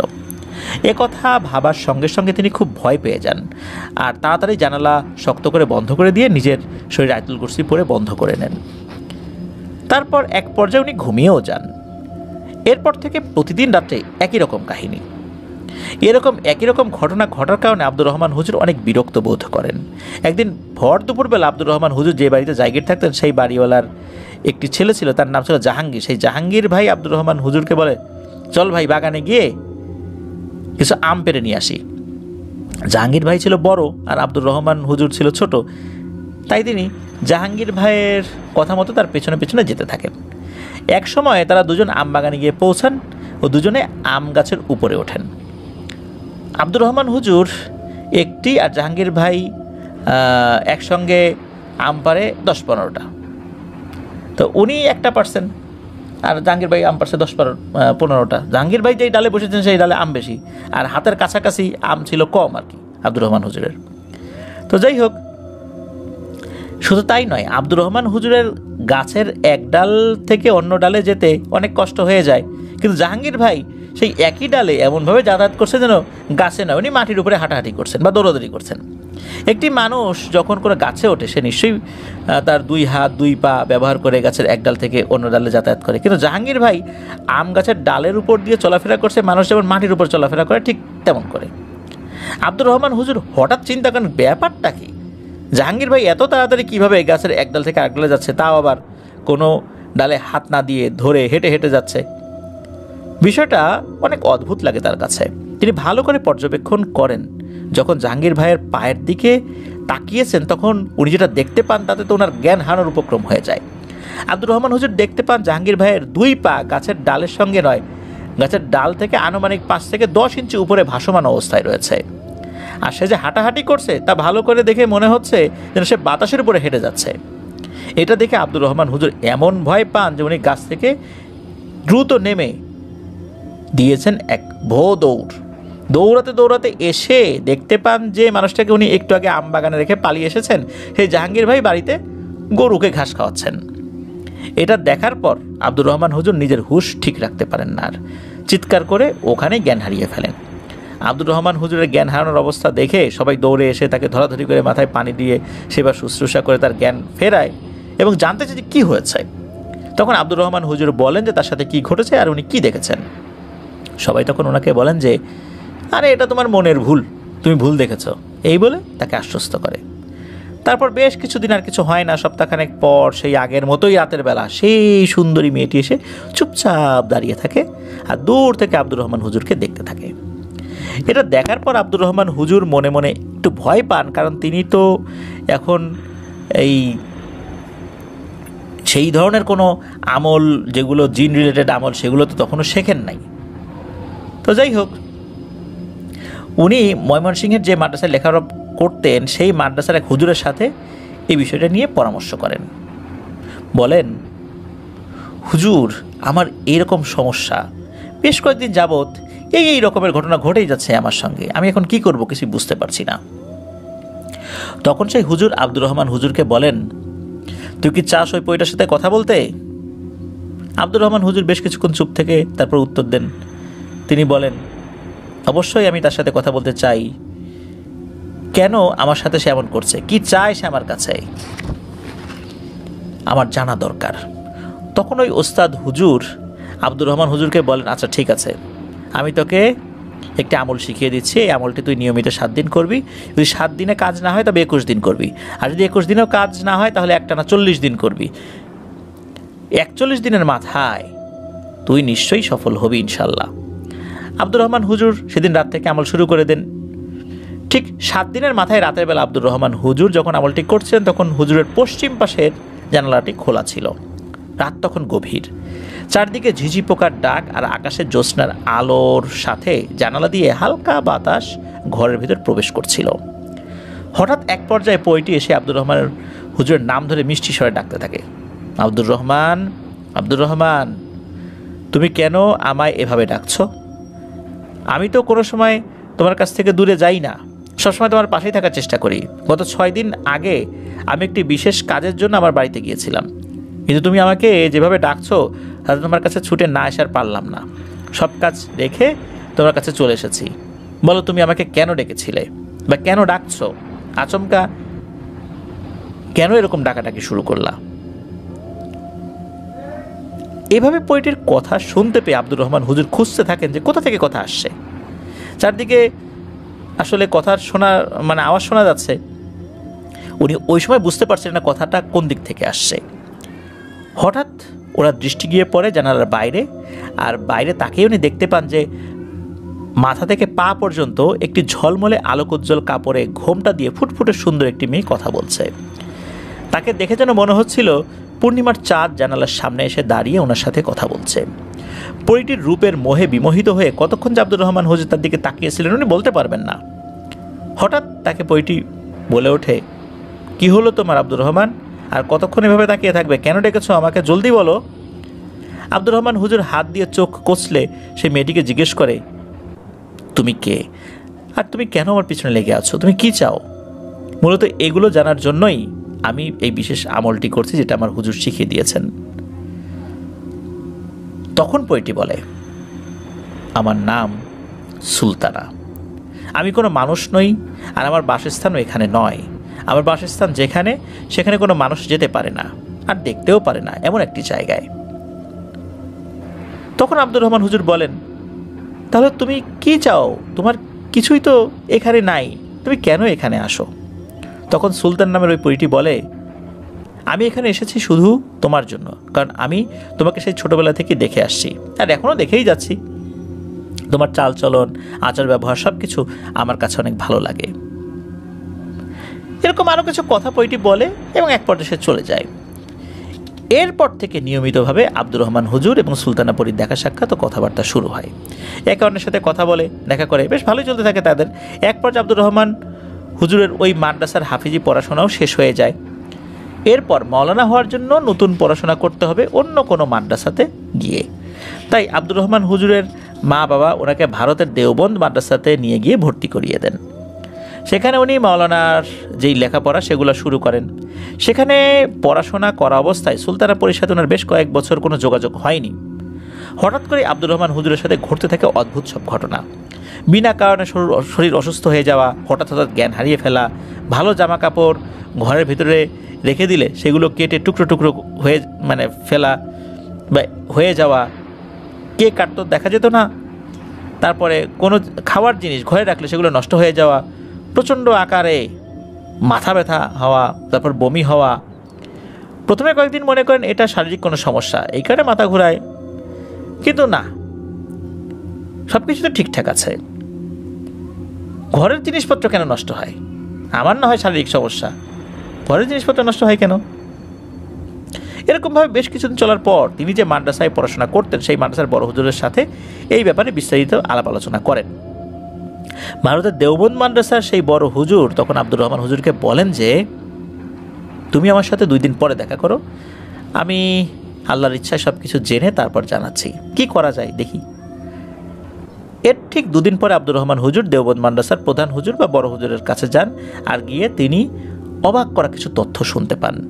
সেটি হলো, আব্দুর রহমান হুজুর হাফিজি পড়াশোনা শেষ করে বাংলাদেশ থেকে যখন ভারতের দেওবন্দ মাদ্রাসায় ভর্তি হন, সেই সময় থেকে সুলতানাপুরী তাকে বাংলাদেশের ওই জায়গায় খুঁজে পাচ্ছিল না। তাই সে রেগে মেগে আব্দুর রহমান হুজুরকে ক্ষতি করার জন্য ভারতে এসে এই অত্যাচার শুরু করেছে। আর সে এই অত্যাচার করতেই থাকবে যতক্ষণ পর্যন্ত আব্দুর রহমান হুজুর জীবিত থাকবেন, ততক্ষণ পর্যন্ত। তখন আব্দুর রহমান হুজুর বলেন, তাহলে এর প্রতিকার কি হতে পারে? ও আমাকে কেন কষ্ট দিচ্ছে বিনা কারণে? আমি তোর কোনো ক্ষতি করিনি, আমি এর প্রতিশোধ নেবই। ওই সুলতানাপুরী আমাকে কি ছাড়বে না, বরং আমি ওকে ছাড়বো না। ও আমার ক্ষতি করার জন্য আসছে, দেখি ও কি করতে পারে। এবার আমি ওর পিছনে লাগলাম। ও আমার পিছনে লেগেছিল বহুদিন, এবার আমি ওর পিছনে লাগলাম। সারা জীবন ওকে আমার গোলাম বানিয়ে রাখবো। তখন সেই বড় হুজুর আব্দুর রহমান হুজুরকে বলে, তুমি একটি কাজ করতে পারো, সারা জীবনের জন্য ওকে তুমি বোতলে বন্দি করে রেখে দিতে পারো। কিন্তু আব্দুর রহমান হুজুর সেটা করতে রাজি হন না। তিনি বলেন, সে যদিও জিনের সন্তান, কিন্তু তার স্বাধীনভাবে বেঁচে থাকার তো অধিকার রয়েছে। কোনো মানুষের অধিকার নাই অন্যের স্বাধীনতাকে নষ্ট করে দেওয়ার। আমি তাকে স্বাধীনভাবে বেঁচে থাকতে দেব, তবে সেটা আমার স্ত্রী হিসাবে। আমি ওকে বিয়ে করে সারা জীবন আমার সাথে রেখে দিব। বড় হুজুর বলেন, আব্দুর রহমান, এটাকে কি ঠিক হবে? আব্দুর রহমান হুজুর বলেন, ঠিক হবে কি না হুজুর, এটা তো বড় বিষয় না। তবে ও যেভাবে আমার ক্ষতি করছে, তাতে করে আমি তো বাঁচতে পারবো না। এর থেকে এটাই কি ভালো না? হুজুর কিছুক্ষণ চুপ করে থাকেন, পরে দেখলেন যে আসলেই আব্দুর রহমান অনেক বিচক্ষণ। আব্দুর রহমানের জায়গায় অন্য কেউ হলে ওই পরীটার বড় ধরনের ক্ষতি করে ফেলতো, অথবা বন্দি করে ফেলতো, বা বিভিন্ন ধরনের অনাকাঙ্ক্ষিত ঘটনা ঘটতে পারত। হুজুর আব্দুর রহমানের এই পরিকল্পনার কথা শুনে উনিও সম্মতি দেন। বলেন, ঠিক আছে, তুমি যে তাই করতে চাও, তাহলে আমি তোমাকে একটি আমল শিখিয়ে দিচ্ছি। এই আমলটি তুমি টানা 17 দিন করবে। 17 দিনের মাথায় যখন সুলতানাপুরী তোমার সামনে মানুষ রূপে হাজির হবে, সাথে সাথে তুমি তার মাথার উপরে পরে থাকা এই ঘোমটার মতো যে কাপড়টা, এটা টান দিয়ে খুলে আগুন দিয়ে জ্বালিয়ে দেবে। এতে করে সুলতানাপুরী আর কখনোই পরীর রূপে ফেরত যেতে পারবে না। ও সবসময় মানুষের রূপ নিয়েই থাকবে, আর সেটাই স্থায়ী হয়ে যাবে। ও একদম মানুষের মতোই হয়ে যাবে, মানুষের মতোই সে মানুষের সামনে যেতে পারবে। ও আর কখনোই রূপ পরিবর্তন করতে পারবে না। পরী থেকে সে মানুষে রূপ লাভ করবে। আব্দুর রহমান হুজুর বলেন, ঠিক আছে, আমি এটাই করব। তারপর ওকে আমি বিয়ে করব। আব্দুর রহমান হুজুর বাড়িতে গিয়ে এক ধ্যানে সেই আমলটি করা শুরু করে দেন। আব্দুর রহমান হুজুর ভারতের দেওবন্দ গিয়ে কিন্তু জমি কিনে বাড়ি করেছিলেন। ওনারা সপরিবারে সেখানেই থাকতেন। আমল শুরু করার আগে আব্দুর রহমান হুজুর ওনার মাকে বলেন, আমাকে তোমরা কেউ বিরক্ত করবে না, আমি একটি আমল করতে বসবো। আমার আমলে যেন কোনো ব্যাঘাত না ঘটে। আব্দুর রহমান হুজুর ছিলেন পরিবারের বড় সন্তান, আর বড় সন্তানের প্রতি মায়ের ভালোবাসা একটু বেশি থাকে, তাই মাও তাকে বিরক্ত করে না। এইভাবে টানা 17 দিন আমলটি করেন। 17 দিনের শেষ রাত্রিবেলা সুলতানাপুরী এসে আব্দুর রহমান হুজুরের সামনে হাজির হয়, সেই আগের মতো ঝলঝলে আলোকোজ্জ্বল কাপড়ের ঘোমটা দিয়ে। যেই না সুলতানাপুরী এসেছে, তখনই আব্দুর রহমান হুজুর খপ করে তার মাথার উপর থেকে কাপড়টি টেনে নিয়ে নিজের কাছে লুকিয়ে ফেলে, আর নানান রকমের খোশ গল্প শুরু করে দেয়, যেন তার সঙ্গে কিছুই ঘটেনি। আব্দুর রহমান হুজুর সুলতানাপুরীকে সামনে পেয়ে খুশিতে আত্মহারা হয়ে গেছেন, এমনটাই অভিনয় করছিলেন। উনি কৌশলে কাপড়টা লুকিয়ে রেখে সুলতানাপুরীর সাথে অনেক রকমের গল্প করে পুরো রাতটা পার করে দেন। এরপর যখনই ফজরের ওয়াক্ত হয়ে যায়, তখনই সুলতানাপুরী ছটফট করতে থাকে নিজের আসল রূপে ফিরে আসার জন্য এবং চলে যাওয়ার জন্য। কিন্তু আব্দুর রহমান হুজুর তার সেই কাপড়টি লুকিয়ে ফেলার কারণে তার অলৌকিক শক্তি হারিয়ে ফেলে এবং রূপ পরিবর্তন করতে পারে না। তখন আব্দুর রহমান হুজুরের কাছে সুলতানাপুরী কাকুতি মিনতি করতে থাকে আর বলতে থাকে, আমার কাপড়টি তুমি ফিরিয়ে দাও, আমি আমার নিজের রূপে ফেরত যেতে চাই। তুমি যখন ডাকবে আবার আমি আসব। কিন্তু আব্দুর রহমান হুজুর তো নাছোড়বান্দা। উনি বলেন যে, আমি তোমাকে আর কখনোই যেতে দেব না। আজ এই মুহূর্ত থেকে তুমি আমার সঙ্গেই থাকবে, আর সারা জীবনের জন্য এই রূপেই বসবাস করবে। আমি তোমাকে বিয়ে করব এবং একসঙ্গে সারা জীবন কাটিয়ে দেব। কিন্তু সুলতানাপুরী তাতে মানতে রাজি না। সে অনেক কান্নাকাটি করে তার কাপড়টি ফেরত পাওয়ার জন্য। আব্দুর রহমান হুজুর তাকে সেই কাপড়টা ফিরিয়ে দেন না। কাপড়টি উনি এমন একটি জায়গায় সংরক্ষণ করে রাখেন যে জায়গাটি সম্পর্কে শুধু আব্দুর রহমান হুজুরই জানতেন। এরপর সুলতানা পরীকে বিয়ে করে সংসার শুরু করে দেন আব্দুর রহমান। তাদের সংসার আলো করে একসময় একটি পুত্র সন্তান জন্ম নেয়। আর হুজুরও তার নিজের পড়াশোনা শেষ করে ব্যস্ত হয়ে পড়েন। তিনি মাওলানা শেষ করে ভারতের দেওবন্দ থেকে স্ত্রী সন্তান ও মা বাবাকে নিয়ে বাংলাদেশের টাঙ্গাইল জেলার জামুরকি ইউনিয়নের পাকুল্লাতে তার নিজেদের আগের যে বাড়ি সেখানে ফেরত আসেন। এখানে এসে বেশ কিছুদিন সব ঠিকঠাকই চলছিল। তাদের বাচ্চাটির বয়স তখন 1.5 বছরের মতো। হঠাৎ ঘটে যায় একটি দুর্ঘটনা। আব্দুর রহমান হুজুর কোনো এক কাজে বাড়ি থেকে বাইরে গিয়েছিলেন সেই দিন। তার স্ত্রীর কাছে বলেন যে আমার আসতে হয়তো বা দেরি হতে পারে, তুমি বাড়িঘর ঠিকঠাক মতো পরিষ্কার পরিচ্ছন্ন করে রেখো, বাড়িতে মেহমান আসবে। এই বলে আব্দুর রহমান হুজুর চলে যান। স্বামীর কথা মতো সুলতানা পরী ঘর পরিষ্কার করার কাজে লেগে যান। আর তার বাচ্চাটিকে তার শাশুড়ির কাছে দিয়ে বলেন, মা আপনি ওকে একটু রাখেন, আমি ঘর পরিষ্কার করব। আপনার ছেলে পরিষ্কার করতে বলছে, মেহমান আসবে নাকি। ঘরগুলো পরিষ্কার করে এক পর্যায়ে হঠাৎ করে সুলতানা পরী তাদের ঘরে যেখানে অব্যবহৃত মালপত্র রাখা ছিল সেখানে সুন্দর কাঠের একটি বক্স দেখতে পান। কৌতূহলবশত কাঠের বক্সটি খুলে সুলতানা পরী চমকে যান। অস্ফুট স্বরে সে বলে ওঠে, এ কি? এ তো দেখছি আমার সেই কাপড়। সুলতানা পরী কাপড়টি নিয়ে শরীরে পরিধান করার সাথে সাথেই তার অলৌকিক ক্ষমতা ফেরত আসে। আর তার ক্ষমতা ফিরে আসা মাত্রই সে চলে যায় সব কিছু ফেলে। এদিকে তার দুধের বাচ্চা কান্নাকাটি করছে, আর তার শাশুড়ি বৌমাকে খুঁজে বেড়াচ্ছে, কিন্তু কোথাও খুঁজে পাচ্ছে না। দিন গড়িয়ে সন্ধ্যা নামে, তবু সুলতানাকে আর খুঁজে পাওয়া যায় না। রাত যখন গভীর তখন আব্দুর রহমান হুজুর বাড়িতে ফেরত আসেন। আব্দুর রহমান হুজুর তার মায়ের কাছে জিজ্ঞেস করেন, কী হয়েছে মা? তখন আব্দুর রহমান হুজুরের মা বলেন, সেই সকাল থেকে তোর বউ যে কোথায় গিয়েছে খুঁজে পাচ্ছি না। তোর ছেলে দুধ খাওয়ার জন্য কান্নাকাটি করছে, এই দুধের শিশুটিকে রেখে তোর বউ কোথায় চলে গেছে, সেটা গ্রাম খুঁজেও তো কোথাও তাকে পাওয়া যাচ্ছে না। তুই একটু খবর নিয়ে দেখতো বাবা, কোনো সমস্যা হলো কি না। আব্দুর রহমান হুজুর এসব শুনে পাগল প্রায় অবস্থা। এত রাত্রে কোথায় যাবেন উনি স্ত্রীকে খুঁজতে? অনেক চিন্তা ভাবনা করার পর হঠাৎ করে ওনার মনে পড়ে যায় সেই কাপড়টির কথা, যে কাপড়টি বড় হুজুর বলেছিলেন পুড়িয়ে ফেলার জন্য। কিন্তু আব্দুর রহমান হুজুর তো সেটা করেন নাই। উনি কাপড়টি একটি বক্সের মধ্যে লুকিয়ে রেখেছিলেন। তৎক্ষণাৎ তিনি ছুটে যান সেই লুকিয়ে রাখা বক্সটির কাছে। গিয়ে দেখতে পান, হায় হায়, সর্বনাশ হয়ে গেছে।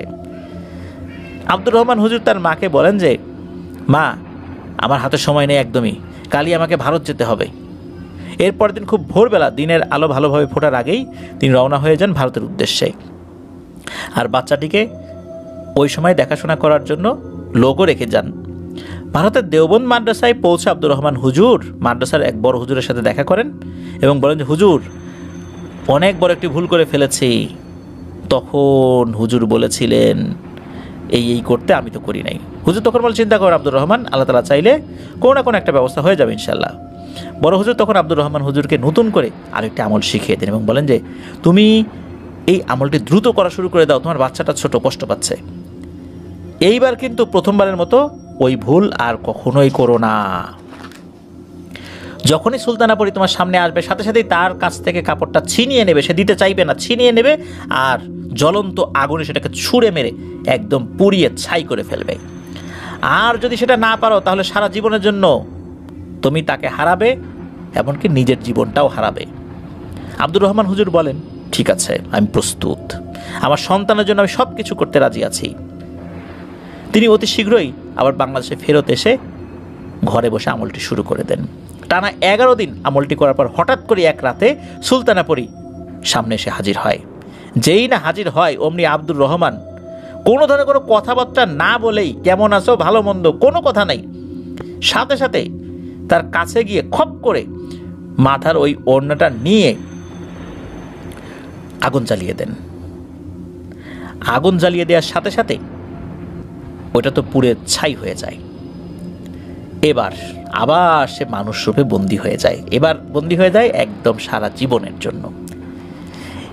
এই আগুনে সুলতানা পরীর কোনো ক্ষতি হয়নি, শুধু তার ওই কাপড়টাই পুড়েছিল। এরপর জীবনে আর কখনোই কোনোদিন সুলতানা পরী তার নিজের রূপে ফেরত যেতে পারেনি, আর ফিরতেও পারেনি সে তার নিজের জগতে। তারপর বেশ অনেক বছর আব্দুর রহমান হুজুর টাঙ্গাইলে ছিলেন, মাদ্রাসায় শিক্ষকতা করেছিলেন। এরপর বেশ কিছু সময় পরে একটি অনাকাঙ্ক্ষিত ঘটনার প্রেক্ষাপটে আব্দুর রহমান হুজুর সপরিবারে বাংলাদেশ থেকে চলে যান ভারতের কাশ্মীরের কোনো একটি জায়গায়। গ্রামের মানুষজন তখনও কেউ ওরকমভাবে জানতো না যে আব্দুর রহমান হুজুর একটি পরীকে বিয়ে করে সংসার করেছেন। একদিন বাড়িতে সব মানুষ তাদের কোনো এক আত্মীয়ের বাড়িতে বেড়ানোর জন্য চলে যায়। তো বাড়িতে থেকে যায় শুধু সুলতানা পরী এবং তার ছেলে। দুপুরবেলা সুলতানা পরী তার ছেলেকে খাওয়ানোর জন্য ভাত বেড়ে নিয়ে এসে আদর করে তার সন্তানকে খাওয়াতে থাকে। এক পর্যায়ে সুলতানা পরীর ছেলে বলে ওঠে, মা আমি মিষ্টি খাবো। ঘরে তখন মিষ্টি ছিল না, তাই সুলতানা পরী তার সন্তানকে বলে, বাবা তুমি এখন ভাত খেয়ে নাও, তোমার আব্বু যখন বাড়িতে ফিরে আসবে তখন তোমার জন্য মিষ্টি নিয়ে আসবে, তখন তুমি খেও, কেমন? এখন লক্ষ্মী ছেলের মতো খেয়ে ওঠো বাবা। কিন্তু সুলতানা পরীর ছেলে তো নাছরবান্দা, তাকে এখনই মিষ্টি দিতে হবে, না হলে সে ভাত খাবে না। সে এই কথা বলে কান্নাকাটি করতে থাকে। কিন্তু সুলতানা পরী তার ছেলেকে মিষ্টি খাওয়াবে কোথা থেকে, সে তাই ভাবছিল। কিন্তু ছেলেটা অনবরত কান্না করতে থাকে। এক পর্যায়ে সুলতানা পরী বলে, ঠিক আছে বাবা, একটু অপেক্ষা করো, এনে দিচ্ছি।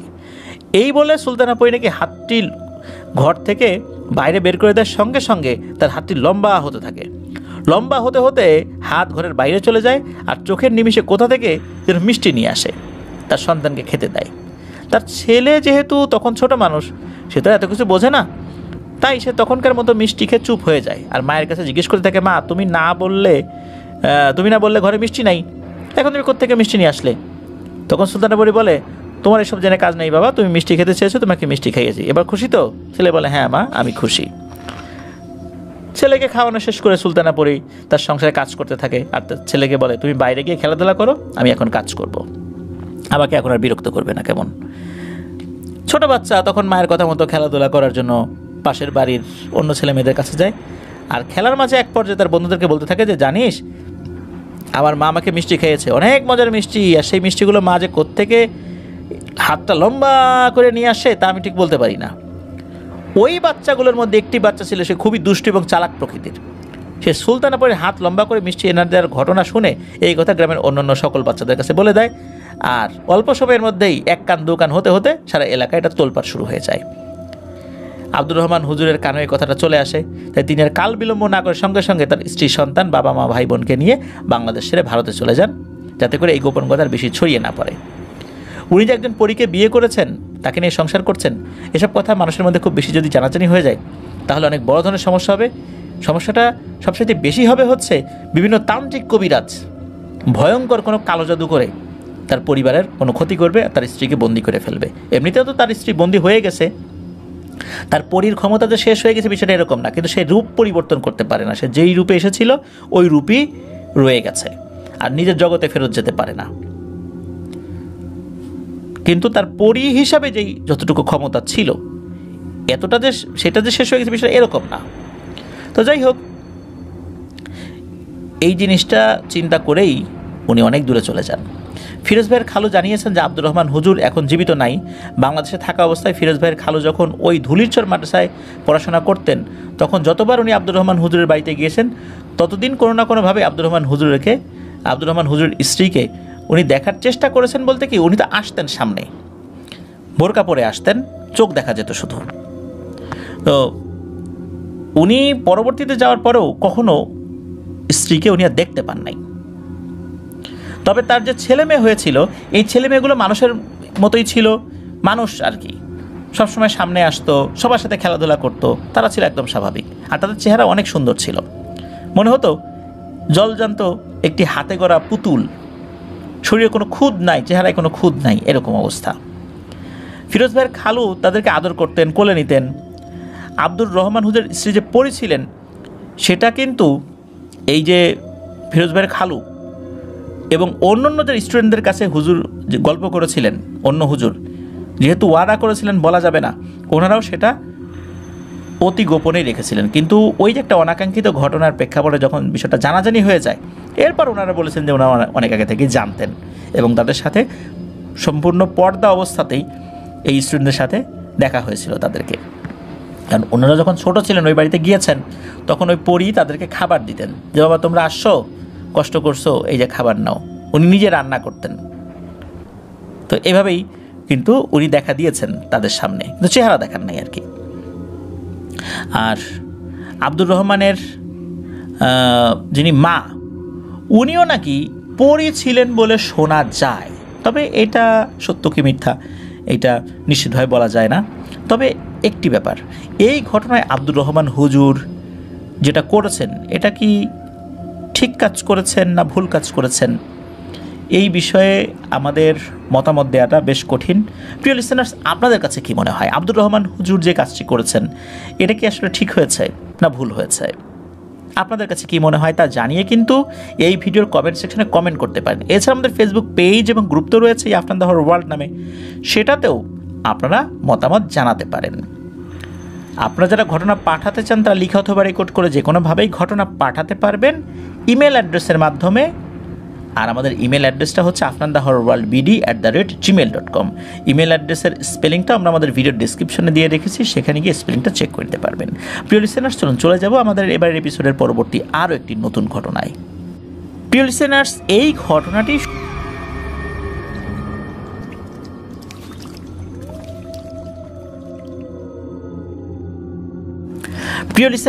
এখন যার ঘটনা আপনাদের সাথে শেয়ার করব তিনি আপনাদের অপরিচিত কেউ নন। তার বেশ কিছু ঘটনা কিন্তু আমরা প্রচার করেছি সৌমিত্র রয়ের মাধ্যমে।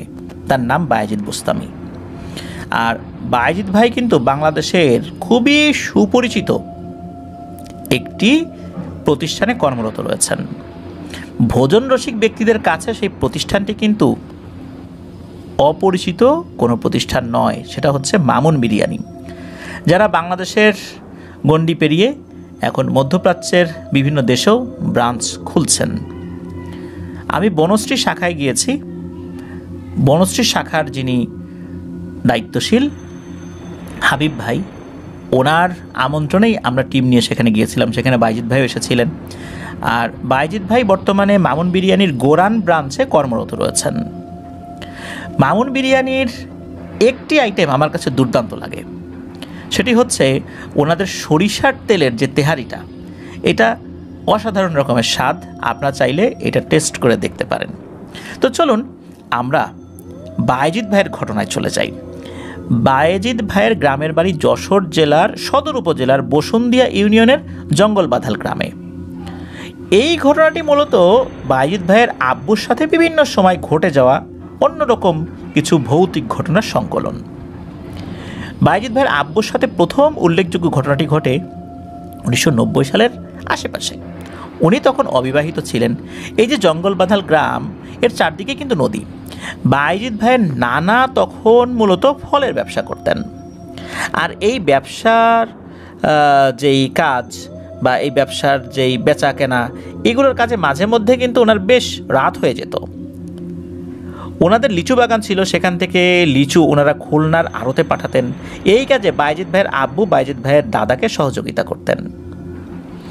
তো পরিবারে ছেলেদের মধ্যে বায়েজিদ ভাইয়ের আব্বুই ছিল সবার বড়।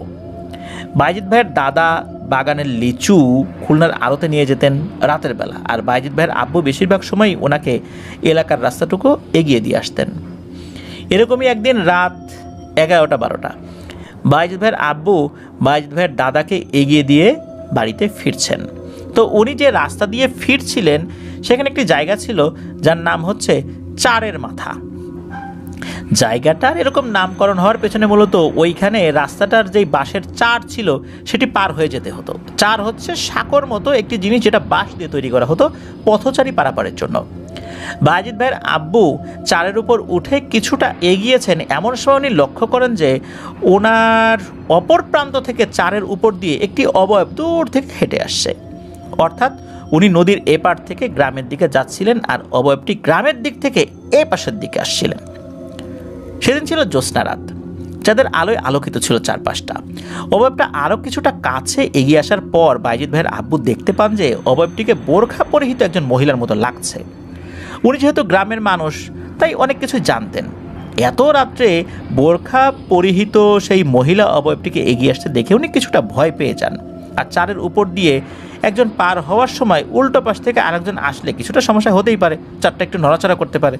যেহেতু এটি ছিল মাত্র দুটি বাঁশ দিয়ে নির্মিত, একটি বাঁশ নিচে হাঁটার জন্য, আরেকটি বাঁশ পাশে হাত দিয়ে ধরে